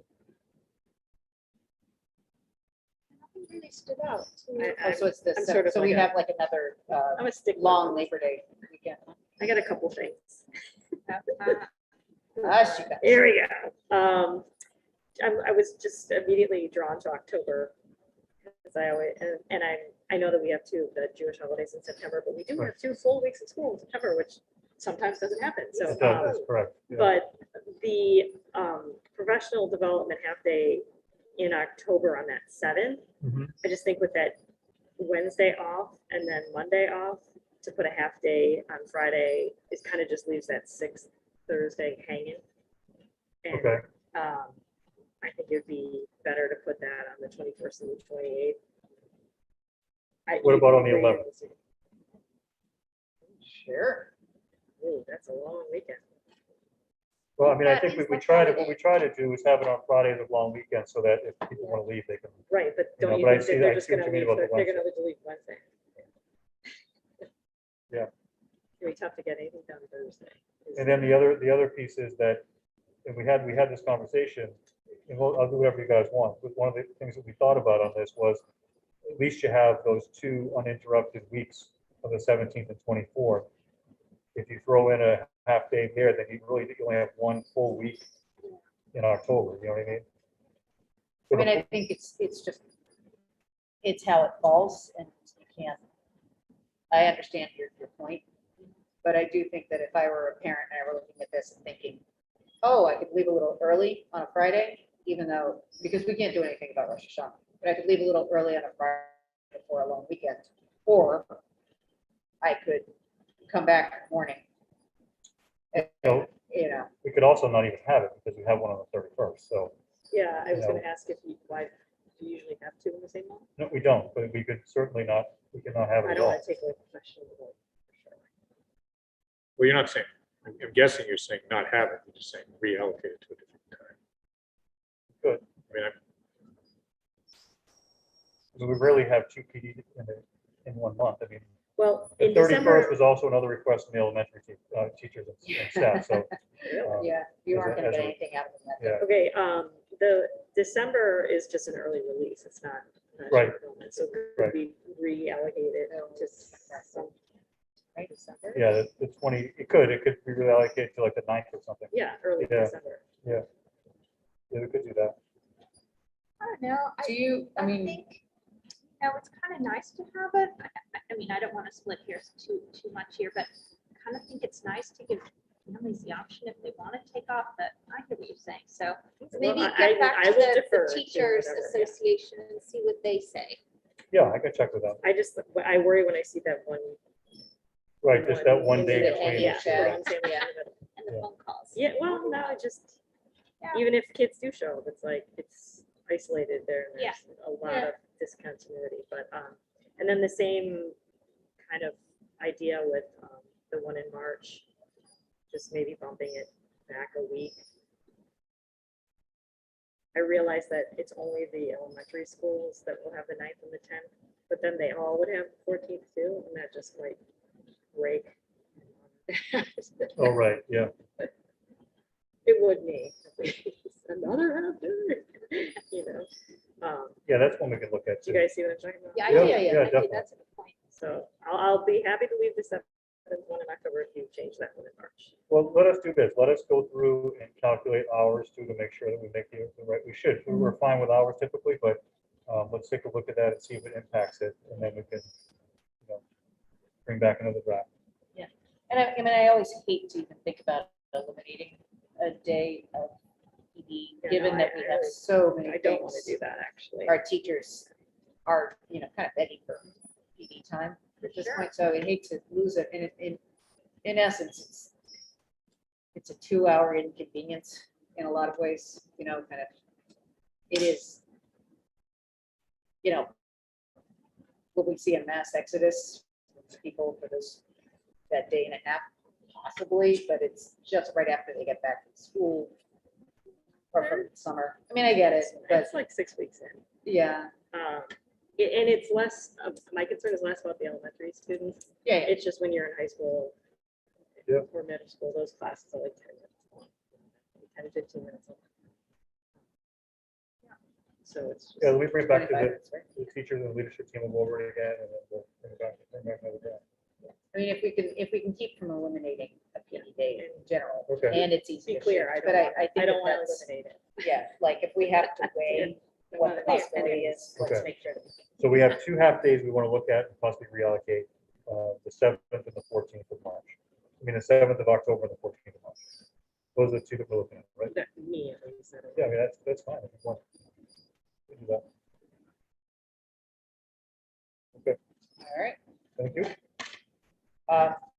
Do I have any public comment on the calendar at this point? And for people who may be out there, I don't know what our attendees are right now. Owen, how many people do we have out in the, 21 out in the ether? Okay. And one of them is probably me. Okay, so do I have any public comment for that? Nope. Okay. So first day of school, the 31st of August. As always, the Wednesday before Right. Labor Day. I think those are the questions that we typically get Yes, around this exactly. time is when are we starting, when are we getting I out? get kind of emails, thing, you know, so- Because people do, actually, they do camps. And that Right. last kind of mini week of August is tough to find coverage for people. Okay, so the next thing is the school building committee proposed article and joint meeting. So this stems from, obviously, the elephant in the room, which is that we do not have an elementary school kind of coming down the pike at this point in any way, shape, or form. And there are 2 issues that the select men, soon to be board, would like to have a co-discussion with us. I've talked to all of them individually, just on my own, trying to kind of figure out what their thoughts are, and I've spoken to a lot of other people. The first thing I'll kind of approach is the warrant that they would like to put on that involves the makeup of a school building committee, and that to have that be as part of the Medfield bylaw. This is, you know, at this point, not really necessarily written anywhere on paper, except in the email that Mike Marcucci sent to us in like early December. November 18th. November 18th. He sent it on November 18th, Megan tells us. So I guess I would like to have your thoughts about the idea that, you know, his proposal is essentially that that, and he does say in this that it's really quite a draft. His proposal is that, subject to the requirements of any applicable state statute or regulation, any committees formed for the purpose of evaluating any potential new or renovated school building, quote, school building committee, end quote, close parentheses, will include at least 15 voting members and will be appointed as follows: 5 by the Board of Selectmen, 5 by the school committee, and 5 by the town moderator. Any committee members required by the MSBA or other rule or regulation of the Commonwealth by virtue of their positions to serve on a committee will be appointed by the BOS and the school committee as part of their minimum of 5 appointees. If the committee is to be expanded beyond 15 members, the size of the committee will be determined by the BOS, and any additional members will be appointed by the town moderator. The Council on Aging and the Warrant Committee may, in their discretion, nominate 1 or more people to serve on the school building committee. The BOS shall select as one of its 5 appointees from those nominated by the Council on Aging, if any, and the moderator shall select as one of the moderator's nominees at least one of the candidates nominated by the Warrant Committee, if any. The BOS may appoint any additional non-voting members in its discretion or to comply with any state statute or regulation. So I suspect that we will be having more conversations about this, and I do know that the select men, soon to be board, will would very much like to have a joint meeting with us, and I think that we need to also talk about the structure of that, what that would accomplish. But I could see that this that could be a good time to be talking about what we would want to construct out of this kind of initial scaffold that Mike has put out there. If indeed we feel as though we want to be part of the sponsorship of this bylaw, I do think that we should have input into it. I don't know, and I'm not speaking for any committee member. Are we, do we want to look at numbers or do we want to look at professions? If we were talking about those who we were to appoint to a school board committee, do we want to simply say that, we feel like we need to have these 5 slots, and also they must be, and we must have, an administrator, a teaching professional, a building professional, we need to think about it that way. We don't necessarily need to think about slots. Slots is kind of a narrow way of, and I think Mike was just trying to generate a bylaw off the top of his head. But, do we really look at, is it the best way to look at pots of numbers? Or do we really want to think more about what it takes to build a school? Obviously, the school building committee and many of the members of this room have great experience in this at this point, know what's really valuable and important in terms of being able to think about a school building, which is a very different thing than thinking about a town hall or police station. It's filled with many different kinds of requirements. So with that, knowing that Anna Mae was on the committee and that Tim did a lot of side work with it, I would ask you to think about that. But if you have any initial thoughts, I'd be really interested. And also, Steve, if this is something that you have, I'm assuming this is Steve. I don't have these on. It is. It is. Yes. For Jeff, Michael, all of you were also on the building committee, and I think I'd certainly value your input if you happen to have any right now, but I don't want to also pressure you to say anything. So I suppose my initial thoughts on this is not so much the numbers, and it's really who are the stakeholders, and Right. What voices do we want at the table? I think we learned a lesson, in terms of, reflecting back, what other voices could make this a success. We want this next go around to be a success. So who are those folks? So, you know. But this is also a bylaw. Yeah, correct. So it's not just about whatever we happen to kind of put together for this need at this point. But So also I'm going thinking forward, who- we've got 75, 100 years of school building activities coming I along. understand that. So I just want to, yeah, So again, I don't want to fixate on numbers, but Right. who's at the table? You Yeah. know, an administrator, a teacher, maybe a parent from elementary, a parent from, we can figure that out. Right. But I suppose, again, not numbers, but which stakeholders do we Right. want speaking from? Yeah, that fills up 5 pretty quickly. Yeah. Yeah. If you're doing that. And I guess my question overall is what is the aim of bylaw? Is it ostensibly to create fairness in supposed fairness in the appointees, so there's no bias, or what? I guess I just don't understand the origin of why this is being changed. I think that, one, it was Mike trying to bring people together, because he had heard from some people that, for instance, Jeff was on there as a voting member. And while I think that is fine and intelligent, because, you want to have your superintendent invested and have some pull into this, right? There are other people who do not feel that way.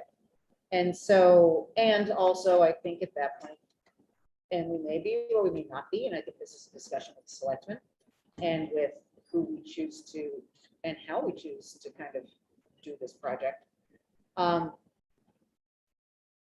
If there is a move to not have the MSBA involved, then we're kind of like a bunch of sheep without a shepherd if we don't have a structure. So I think that it So in the came last out of go-around, that it period of was- time where, By a process that the MSBA dictated. and so of course, there's always that kind of, things I've heard from people like the MSBA forced us to do this or blew it up too big or whatever. They were responding to data that they believe was important, and there was flexibility in that building that we could have used to really kind of enhance the educational services. But when the MSBA says they want you to build for 2 grades, we can't say that's great, thanks so much, we think you've overestimated, and we're going to change your whole school system, right? So, and we're going to use that extra space for a while, whatever. So there are people who feel very much like the MSBA dictated what we had to do, and in numbers they did. But in essence, the numbers that they gave us allowed us to think forward in a lot of ways. So I would wonder if there was something important about having somebody who was a town planner, a strategist, and quite frankly, I think that perhaps embedded in this bylaw, we require that whoever comes to us as a project manager also has a marketing and PR department that is sophisticated enough to be able to understand our market and reach out. Because I think that the amount of volunteer work, again, that the SBA had to do, or the SBC had to do, there's no way that one person, 2 people could literally sustain that. There was no resources built into it particularly. And I think that there's some process parts there that could be built into at least procedures or background on that law. That we may have an opportunity here to make sure that it is done right and right for the community in a way that allows everybody to communicate better and without as much tension, because that was pretty difficult, ugly looking fall for a lot of people, both sides. So Anna Mae is raising her hand. Question, and that is, but are we being a tiny bit premature about this? Isn't there another step before that bylaw? Was I understanding correctly that the select board is putting a committee together to The explore the pre-committee bylaw? committee. Yeah, exactly. So I'm Right. trying to figure out. Well, I had been what's the talking order to, here? They did that, Yes. that last meeting on Tuesday. they mentioned it or they set it up? I believe They set it up. voted They it, yeah. voted 7 members, right? well, I don't, Good they for were them. back and forth and back and forth. I thought it was Is 7. it 7? Okay. Yeah, it was 7. I know Pete didn't care. I was in a whole different meeting at that point, Oh, so, well, yeah, Yeah, no. Felt like so a lot I'm of just, meetings. I'm trying to understand the sequence yeah. and what role, I mean, we play a dominant role. However, where are we within that? And is this committee that they're appointing, I think the town moderator is charged with appointing the 7 members? I'm And not sure that that's exactly, that's what they I mean, I said. think, well, no, I think that's fine. I'm just saying that I think that that's, Well, that's what they voted That's on. what they voted. Yeah. So So I there's just, a committee, again, I just kind That's of a want to committee recap. to establish. a committee that's studying the The bylaw. current bylaw. yeah, the current bylaw. No, they're studying, What's that? I would love to be able to clarify this. Oh, well, Well, There's a so committee. I think in general, I would like you to, I was confused. I am. obviously, again, there is a disconnect here. I don't think No, Chris I should know. have to clarify this I because the selectmen, soon to be board, should be the ones who are communicating with the school committee. I mean, simply because and to bring something, So should I we have been trying. schedule a meeting? I think you Should should. we get some dates so we can get clarity Yeah. and really a timeline and who's responsible for what? So if this pre-committee is going to establish or make recommendations or what have you. Right. It would be good to know. I also think it's a little disingenuous, given that we have been talking to them, that we have actually asked to have the time to have this meeting so that we could discuss this as a committee, because we've not been able to put it on the agenda before this. And that was something that we had communicated to Christine when she asked, and then we would be put on a meeting in February to have them appoint a committee, say that it is essentially the school committee's, kind of impetus to move ahead, but then to appoint a committee.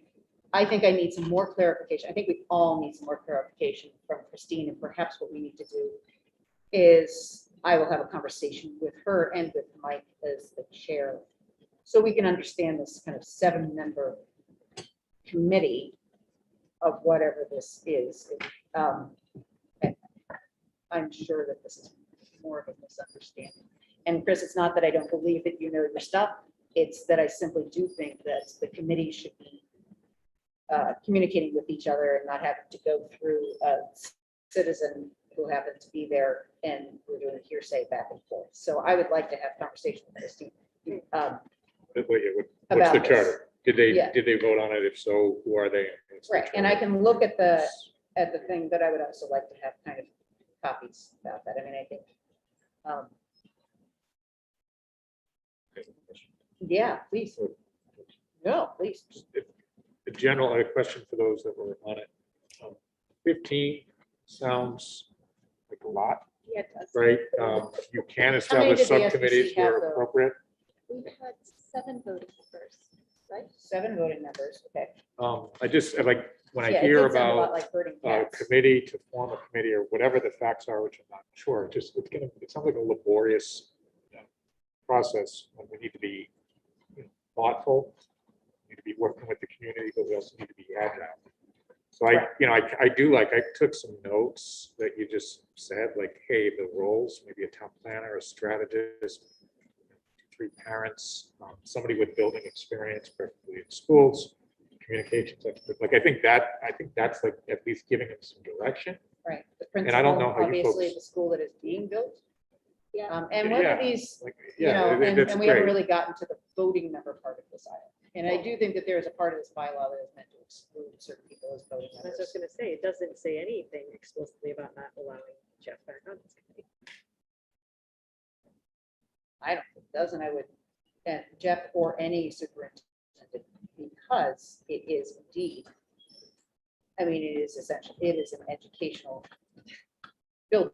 If the school committee doesn't have some level of being able to have significant representation, and it isn't a here or there. I mean, obviously, our SBC was very well aligned, along with the school committee as well with the warrant committee. And town meeting is the legislative body of the town, and they did decide not to go along with that. But,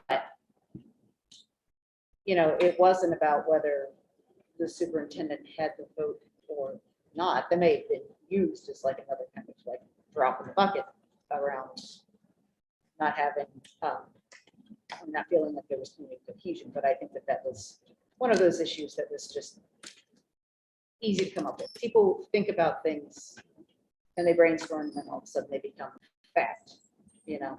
So I think that I need some clarification from Christine and Mike about what, even though they say they have no plan, they now have a plan. And that plan has not really been communicated to us. While I'm not bent out of shape about it, I am a little bit in the dark about what we would even be able to talk about. Can I If we're not propose having like a a community. workshop Yeah, what is an agenda? with the select? I would prefer to have a and workshop board? instead of Yeah, trying to. right, Like a working stuff- session of trying to Yeah. figure this out. Yeah, no, I think that's a great suggestion. For next steps, yeah. Yeah. Okay. For next step. So we would propose a workshop. I don't really want to stuff a discussion that seems like we need to take it kind of by the bull by the horns and figure out where we're all going. Because it seems like there's a, yeah, no, we got a whole lot of cats and not a whole lot of harnesses. And then we really figure out what their goals are, because I think one of the things that we had talked about, I've certainly talked about for 2 years, is that I was never quite sure if the town itself was town in terms of town administration, select board, if they were committed to this project. Like in the past, that was great, but if it didn't, and we could kick the can down a little bit. And in the end, all of them were aligned until they weren't. And if anything, if a bylaw could prevent that kind of storm and wrong on our community, which has been, I mean, just damaging and sickening. And really unfortunate when we're thinking about little kids and where they want to go to school. Then, and that was individual acting up and down. So I say that we need to have a workshop with them, but we really can't even really understand what their process is with this bylaw until we understand what bylaws they're choosing to understand, or if it isn't a bylaw and they've simply come up with a pre-committee committee, you know, or what. But I do feel a little Well, just to get in the same room together and Yeah. hammer it out. There's Right. a lot of, well, let's wait to see Without what they this want, and let's idea, wait to see because- what they want. And, Right. but I truly believe that this is just gonna help people. Right. And I don't know, to create a process by which we can fairly put this together. Right. That's great. That being said, when you get this group of people together finally in a fair and transparent way, they're still not gonna have any guidance on what it is they're working on until, and I'm hammering this as hard as I can, until we have some sort of survey or feedback on what happened. So that was something that I had discussed with all 3 Yes, of the me too. select board members. And I think that this needs to be done professionally. It needs to be done from outside of town. Okay, It I'm needs to have happy money to hear put you say that. into it. Yes. And it needs to be from somebody who can truly find the buy-in and the kind of, We just need data. yeah, need like we need neutral data. actual verifiable. Organized Data. data. We all have these ideas, you know, there have been some surveys, Chris contributed one. But I think in order to establish a level of trust and to establish a long-term understanding of what our town can tolerate Totally agree. fiscally as our taxpayers, what level of building we can tolerate. We need somebody to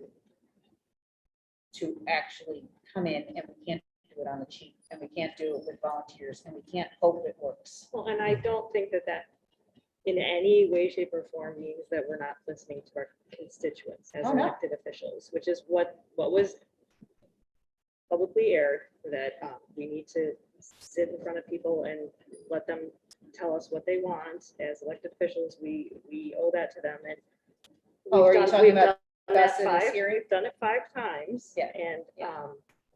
I don't think a 6 would be constructive.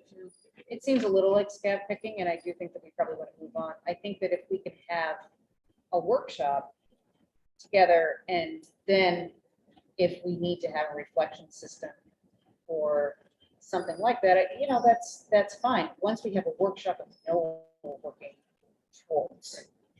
But if we don't, you're right, if we don't have that kind of neutrally collected data about what actually did happen, because I think there are like 5 different things that happened.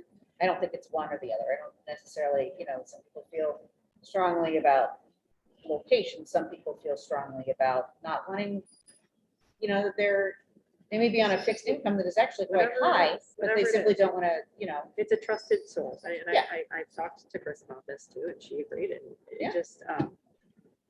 it just, it doesn't mean that we're not. Doesn't mean that we're not willing or we're not listening. It's actually the opposite. Yeah. We're really trying to dig in and. and I don't want this to blow up again. And I Right, don't yeah. think automatically that if, the other side, which is so ridiculous that we're even talking about this side, that side, or whatever, proposes the solution that they had thought about, that will pass either. I Right, think, I don't know. I think that, and Well, it was 50-50, so. Yeah. That would be.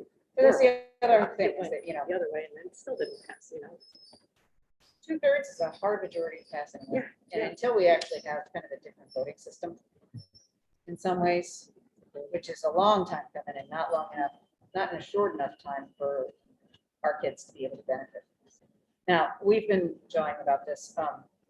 Steve or Jeff or Michael, do you have things that you, like, where are you on thinking about this? What's your thought? I know that It's you between the feel, boards, really. Hmm? Between the boards, really. I mean, Yeah. Figure that out. And I'm Perfectly for 3 sure, years on this. I'm sure parents are really anxious, like, Yeah, what's what the next, heck? what's going on? I gotta tune Right. into this, I've Yeah. gotta tune into that. It's not clear. yeah. So, first step. All right, so I will contact Christine. I like your idea of a workshop where we just sit and it is one thing and we just work through an outline of this, that, the other thing. How are we doing this? How are we doing that? Directed, That's focused. an idea.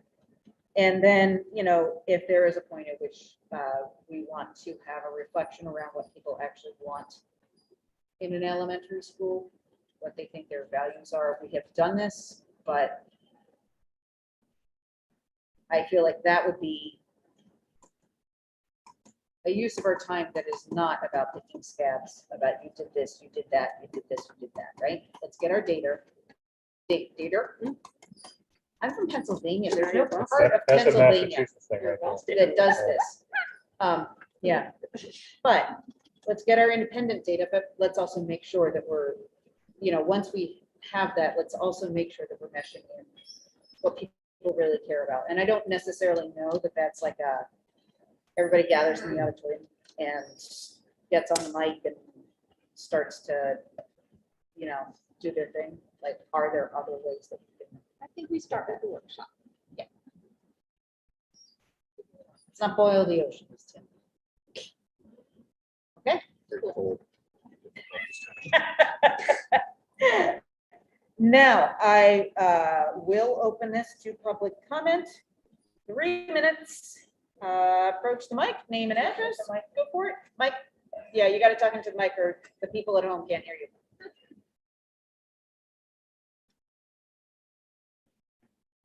The only clarification that is just really, really important. This bylaw study committee came about to respond to the town meeting vote last year. That's what happened. And to form this bylaw study. And I'm going to tell you from my own personal knowledge of this, because I was responsible for that since the position, is that I actually started with some very basic changes to planning and building committee bylaw, because it was very confusing. There was no school reference. Yet the selectmen were saying that bylaw didn't apply to the school, which led to the question of, well, what bylaw do we have that actually applies to school reference? So this effort may actually just very well be a simple amendment of the current bylaw. And it may just be a matter of incorporating other people's ideas and flesh it out just a little bit more. But this effort is really just to respond to the warrant article that we asked the county to have a committee of people just look at this and hopefully just easily amend it. I don't think it's going to be a big deal. So like one meeting, like one meeting and they're out. It should not be a big deal. Okay. That's my opinion. Yeah, Are you set? Yeah. Okay. Thank you. All right. Dr. Marson, do you have other items since posting? I do not, Madam Chair. Okay, then we will move on to old business. So,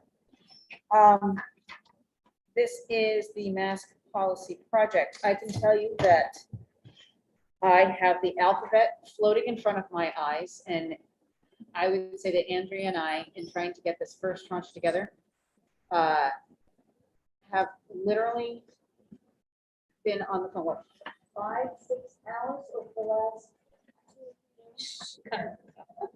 I've worn out a dining room chair. It's unbelievable. And I guarantee you, we may have made a mistake no matter what. I will take anything on myself. I may have made a mistake no matter what we do. But that is why we have first readings. Thank you, Steve. Thanks, Steve. Good night. That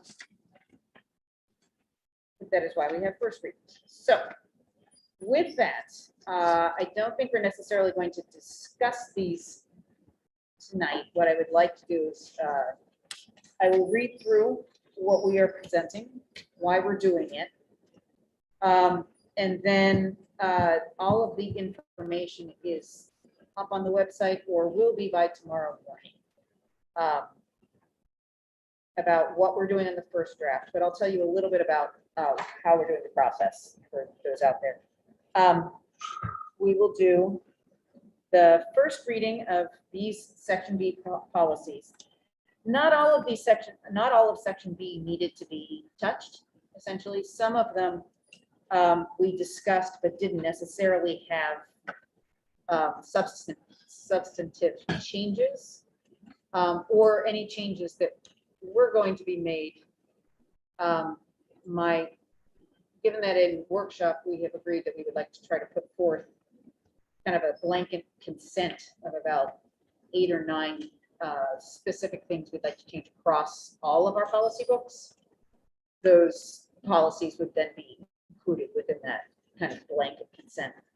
And each time we do this, I feel like I learn more and get a little bit more efficient around how one looks at an entire policy manual. So we will do the second reading for these on February 7th. Those that we don't have any significant changes to, we will most likely vote in once we've kind of given comment back and forth.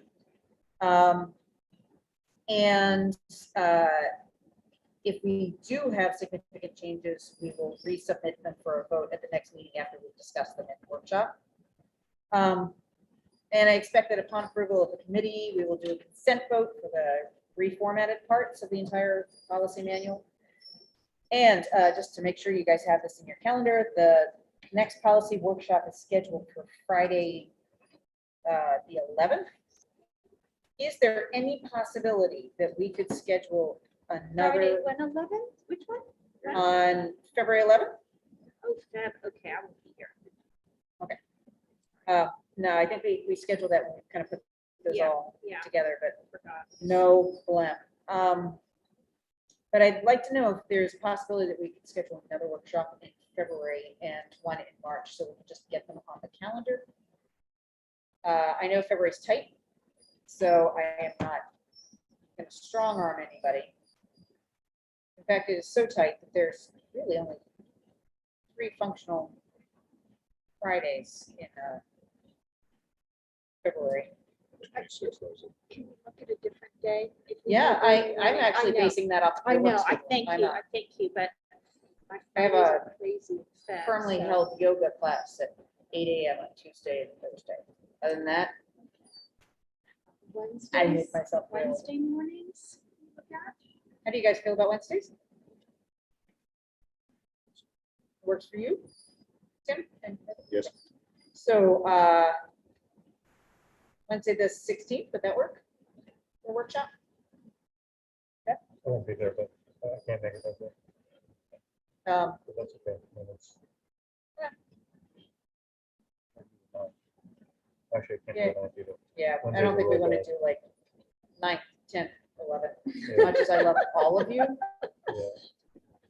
and value your expertise. All right, well, I mean, obviously, then we would just table something that we felt, I mean, most of these are fairly easy, and I think we could probably get into another section, because most of the really ornery stuff, we've Should kind we of look at taken a care of. Monday? Huh? Should we look at a Monday then? Well, there's a early release Monday on the 14th, which I don't really care about. What is this? Oh, Denise's thing, that's just on the 7th, that's, That's it, Mike. yeah, that's at night, and apparently it's on the, no, Yeah. yeah, okay. I'm switching between calendars lately, and it's killing me. Do you want to I do, don't have to do this. Okay, Yeah, all right, if you- sure. if you guys Yeah, want, just- okay, if yeah. 16 work for you guys. Just do it. yeah, I mean, if there's anything we want to refer to you, I'll Yeah. probably look at them before that, Yeah. or you or Megan or Tim can look at Jeff and say, what are you saying down there? I have an appointment at 11. If we could do early morning. Yeah. All right, you want to do 8? You can do 8, Penny? Okay, Tim? Yeah, sure. All right, 8 o'clock. I bring the coffee. Should I bring one for you, Chris? Apparently I don't arrive. So we expect that. All right. uh, 8 a.m. policy. What could be more fun? Okay, so let's go through these. 16. I will read them out. And we will put them up in the morning. Okay. Getting on the glasses. And again, when I read this, you will understand why I'm laughing about the alphabet and why it has been so difficult. Okay. When we were in the policy workshop, these were the ones that we talked about. Some of them had no appreciable changes. So we did not list a second copy of them, but we will, they will all be on the website. So, and there is also a public comment website that, or public comment form, Google form, right underneath the policy folder that outlines all of the policies. So we will be doing BA, school committee goals, BB, school committee legal status, BBA, school committee powers and duties, BBAA, school committee member authority, BBBC, And that was C. School committee member resignation. BBBD, school committee member removal from office, which actually do not need to review. There was no review. I mean, there's no, we will not need to revoke that. That is idiosyncratic to Medfield. I think, is that the one? Yeah. Okay. Then there's BBBE, unexpired term fulfillment. BCA, school committee member ethics. BDA, school committee election of officers. BDB, school committee officers. BDE, subcommittees of the school committee. BDF, advisory committees of the school committee. BDFA, school site councils. BDFA-E, which will turn into BDFA-E1, school improvement plans, educational goals. BDFA-E1, which will be recoded to BDFA-E3, conduct of school council business. BE, school committee meetings. BEDA, notification of school committee meetings. BEDD, rules of order. BEDF, voting method. I think for both of those, we agreed to keep the Medfield version. We may have added a legal reference from MASC, but I do not believe that those will be in the list. And then BEDG, minutes. So, did you just say yes? Thank you. The reason that these are coded is that the National School Board has essentially their own Dewey Decimal System for codes for schools and for school policies. So we have to follow those. It's considered best practices. We've always had them. Some of them are recoded, but it is what makes the great alphabet soup that we just talked about as complicated as it is. So thank you very much. Please read up on them and come back with your comments. We will be looking at the form as people comment throughout the next couple of weeks, and then we'll bring them back to the committee on the 7th. And then on the 8th, we'll do a second batch. Okay. Committee comment? No? Okay. And public comment? Anyone? Yes. Go ahead. I know where the mic is.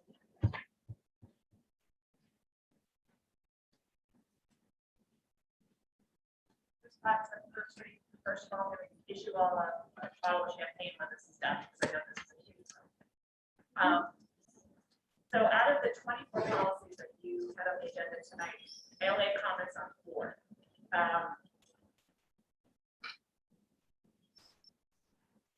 And for the most part, they're very straightforward, and you can clearly, if I messed up, you find interpretation how they were communicated on the website. I apologize.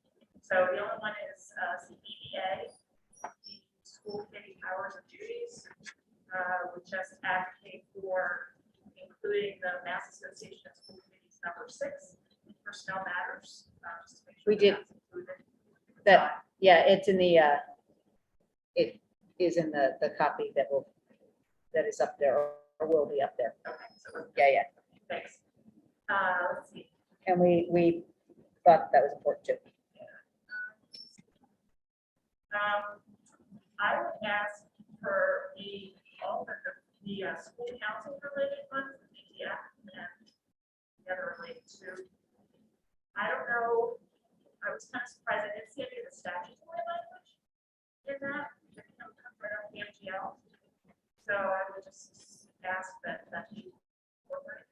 So yeah, we did that in best practices. It's almost 1-to-1. MASC, and then they put the legal references in. So, but we can certainly take a look at it. Yeah, some of the language that's actually in the Mass General Law is very, very powerful. You know, in terms of, I think probably the one line that has always resonated with me me all these years is that parents shall have parity with professional personnel on the school council. I think that's in the statute, so I just think that that's one that's particularly worth highlighting. And I think that it was confusing with the group of them together, which ones, how it was going to be updated. Yeah, so those are the ones that we have recoded, and literally I was just singing these all day, and it was really, it is very confusing. At this point, we tabled the MASC E2 for further investigation, but E1 and E3 are essentially the same as the MSCs with our tweaks. We believe that we should be calling it school site council because that makes more sense within our context. Yeah, I think that there were a couple of other little tweaks, but nothing very far from what the MASC's language was. Okay, and so we're down to 2? Yep. Okay, And again, just a matter of including the statutory language from Mass Association of School Committees with regard to approval of minutes within the committee long time question. okay, And the last one has to do with advisory committees. I know that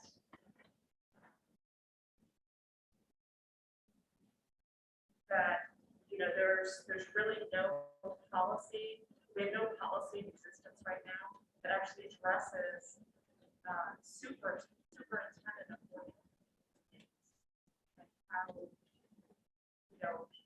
what is the role of the school committee in that at all? Is it an information item? Is it what dictates whether or not it's going to be school committee advisory, or whether it's going to be superintendent advisory?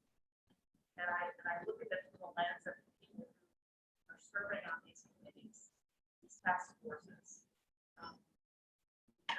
Whenever a school committee appoints a committee, it elevates the importance of it, and especially if it's something that relates to the strategic plan.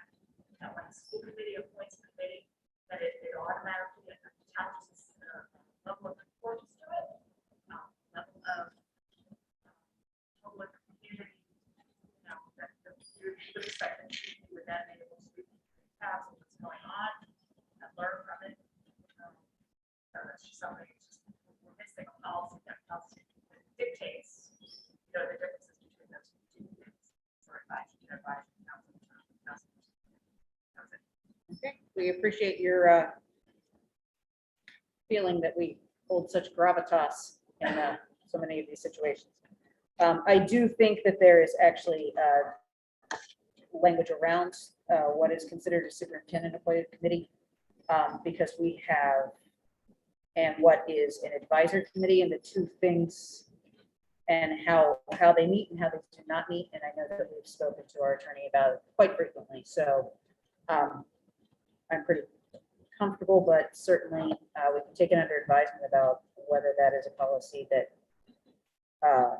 is missing that we simply don't have, or if that can be more of a procedural thing.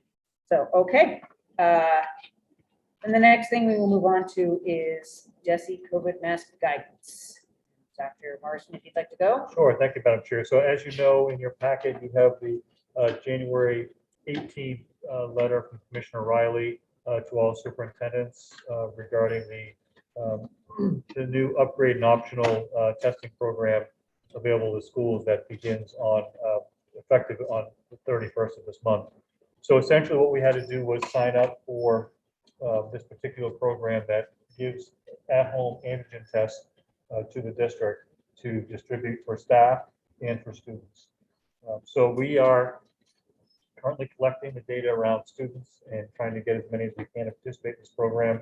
And then we'll send the information tomorrow actually to DESE, and then get tests for next week and distribute them. This week we got our tests for staff. We distributed them to all staff members today, so they have them. We're asking people to do it on Saturday or Sunday as part of a comprehensive testing program, which allows people, if they want, for a staff member or their child to be tested twice a week. So you have pool testing going on still, and then you have antigen testing that's going on at home. It's the honor system. If folks, if they test positive, we ask them, we put in a letter to please contact us, let our school nurse know. We launched the new dashboard last week, or this week, last week, I guess. Last week, no. Last week, every week just.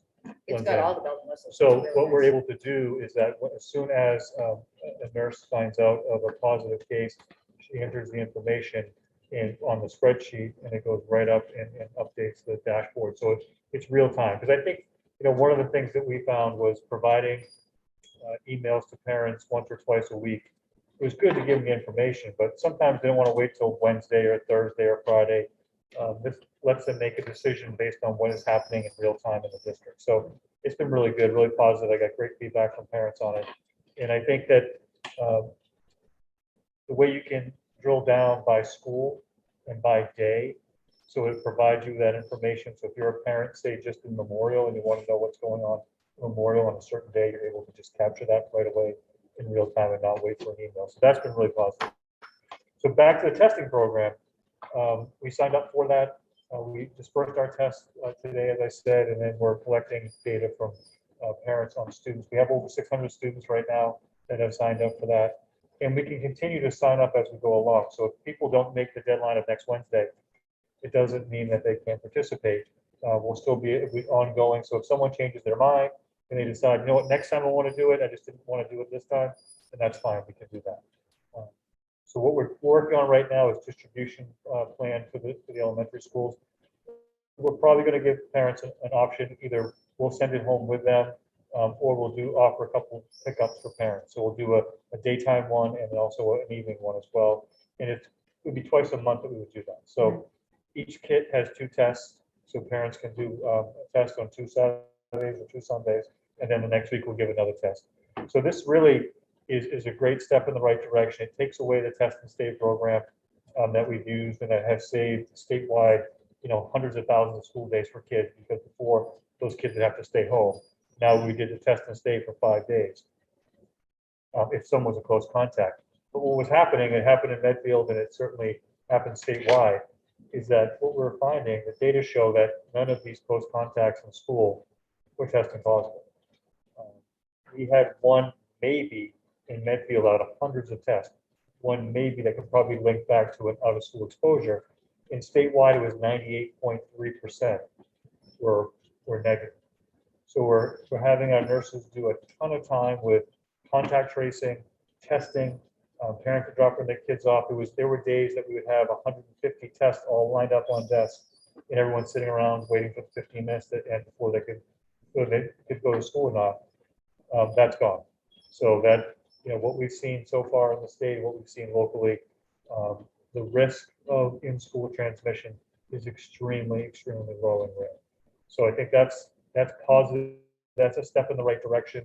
I know that one of the questions I think that some parents have is, when are we going to get rid of masks in schools? I think that's something statewide, countrywide, everyone is talking about that.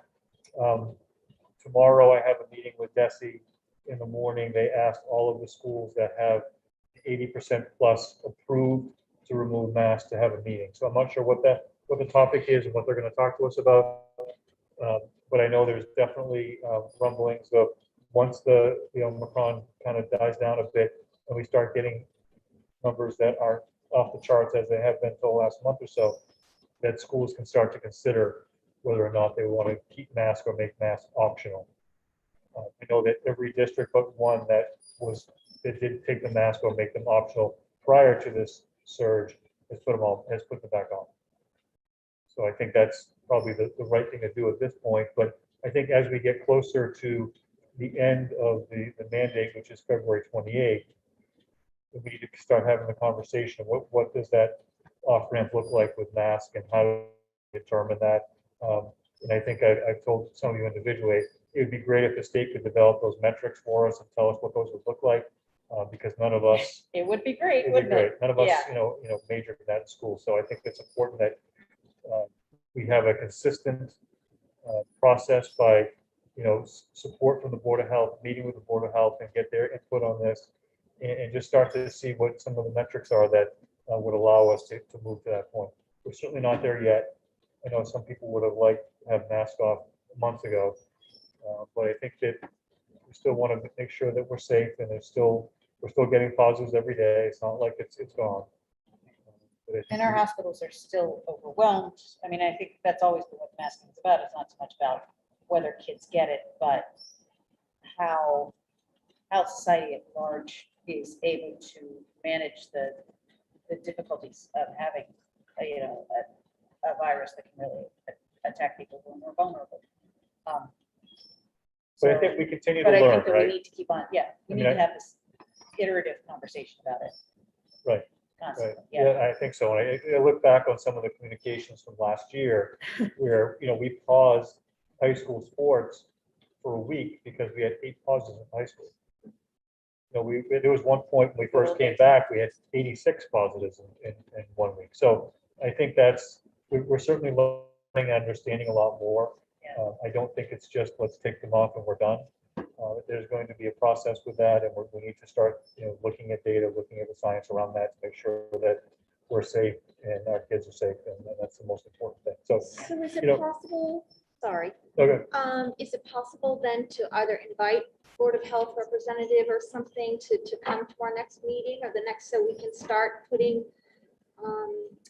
the steps in place? sure, Versus waiting till February 28th and then Oh, yeah, no. figuring it out, right. maybe line. I want to some bring it things up to, yeah, Yeah. I think that we should be making this much more active conversation about and proactive now. We know that the end of. Yes, and as Yeah. Jeff just said, we can't make that decision in a vacuum, but if Yeah. we invite, the professionals who have the scientific data, et cetera. Yep.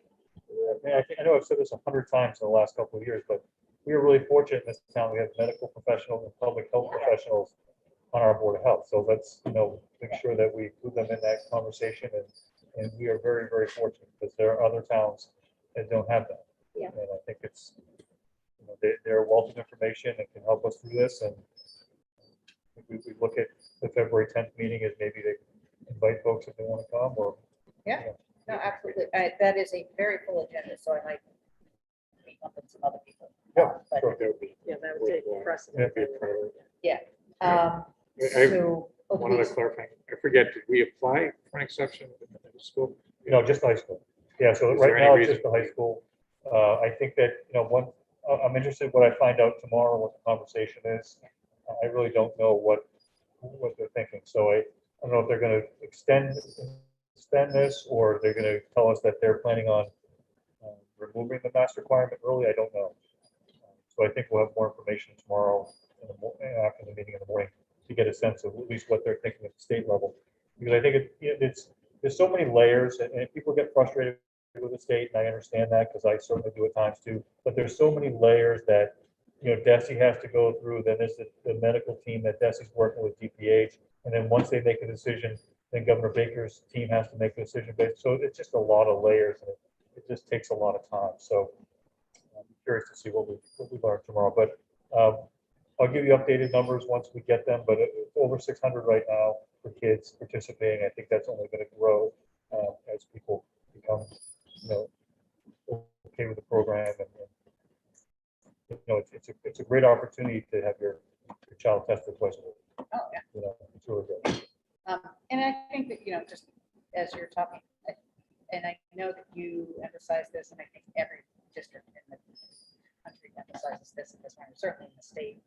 If we could, I'd like to look at this for less of a model about when we take these off, but once we get them off, what is the trigger that the state has for us to put it back on, and how, really, what is that? Because it's not all quantitative data, and it never has been. Right. There is a qualitative part to this that has always been the thing that people get so angry about, but frankly, we just can't put our thumb on it.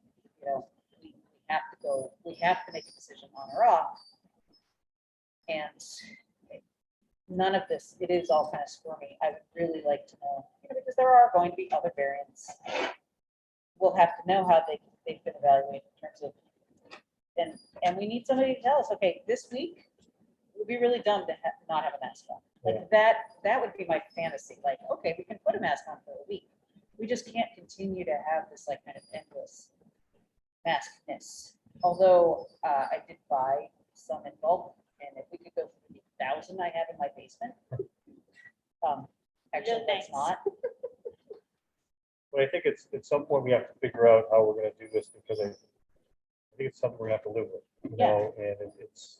So the we need to next- be also looking at our COVID policy and maybe turning that into the health emergency or pandemic policy and understanding what that is. And we'll certainly have to probably look at tweaking it. I mean, it's been 18 months at this point. Right, right. You know, we brought kids back to school and that's when we passed those policies. So, you know, I don't think we can change them yet, but I think that we should be looking at whether we can change them. And think about them over the summer to the beginning of the fall, seeing what the fall looks like. Mhm. And changing that more into a kind of a pandemic health emergency policy. They want to, speak of what you just said, the mask policies that we have in our school, we may be changing. Yeah. Well before the summer. Well, I Right. think I we've think always that's said what, I think that, we would, we would like to I'm gonna have to explore, look and at if them we again, do that, yeah. we would make those Yeah. changes, which is, Yeah, I just okay. want to make sure that that's clear. oh, yeah, yeah. You know, No, you're I'm talking about the thinking more broader about- overarching Yeah, policies. I'm thinking about where we're actually supposed to be thinking, which is over time, not making policies for, 18-month to 10-month, 18-month periods or 2-year periods. But really, how do we take what we've learned and do what our job is, which is making policy that looks forward and helps us to have something to kind of hang our hats on, right? And how do we develop that in particular with this situation? So, but So I we need think- to look at those And right I now. think by February 10th, we're gonna be a different place in Mhm. a couple more weeks. I think every week that goes by, we're gonna be in a much better place. So we'll see how that goes. All right, well, I look forward to the day where I'll wear lipstick to a meeting. Do I have, Choose not to wear lipstick that day. That way. I mean, it might be an interesting national I'm just- celebration, right? Anyway, Lipstick Day? Yeah. Okay, so, do I have any public comment on that? Nope. All right. Informational items, we're on the home run here. Right, so in your packet, there was a couple of things I just wanted to highlight. One was the email that mentioned the letter that highlighted the $106,000 distribution of funds to Medicaid that we received on July 11th. I had highlighted that in the budget presentation earlier. The other is the invitation for Denise Garlick's event. Unfortunately, it's going to be on Zoom again this year, but it is Tuesday, February 8th, which the good thing is it doesn't conflict with one of our meetings as it has for the last couple of years, so that's good. So hopefully everyone can make that. It's usually this one. Yeah. Yeah, It is. all right. So future agenda items, actually, do you guys have any informational items for right now? Okay. Future agenda items, we have the superintendent's evaluation on February 10th. We have a student advisory update on February 10th. We have the health advisory update. Looks like we've moved that to March. A DESI mask update on February 10th, and then continuing policy manual updates. And I kind of feel like we really are going to need another meeting in March. We can vote to do that. Do we want to look now or no? I don't know that we can necessarily vote it because we didn't. Oh, We can right, look at yeah, it, but yeah, we can't vote it because we didn't have it on the agenda. So we'll vote it in. But if you, certainly look at that week of, which would work best for all of you. There's no school on the 25th. So the 24th or the 17th. We have a meeting on the 10th. I think I'd prefer the 24th. Our next meeting after that is on April 7th. I think I'm at a conference. So March. So, I can't do the morning of the 24th. oh no, I'm talking about a regular old school committee. Oh, yeah, sorry. 17th, is that St. Patrick's Day? Mhm. You can do it. Sure is. I think, All right, yeah, I will do that. we have a conference. conference, we already have one on the 10th, sorry, folks. But I feel You pretty can hold deeply it on about, the 24th. I guess that's true, or you could Zoom, or, yeah. Just knowing that sometimes travel schedules in the future can be unpredictable, but as long as we're kind of relatively assured at this point that we'll have quorum. Pencil it in, we'll vote it in, I'll check with Leo, and we'll see how it goes. And just one second. So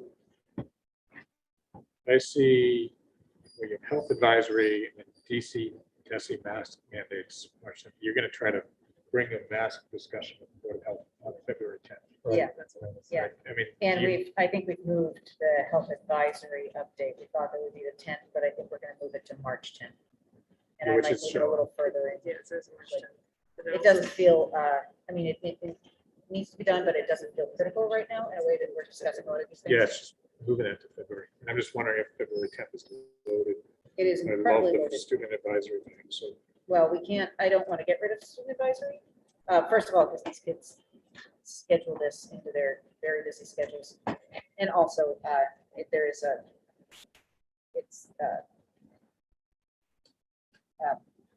legally, they need to be able to report to us a certain number of times a year.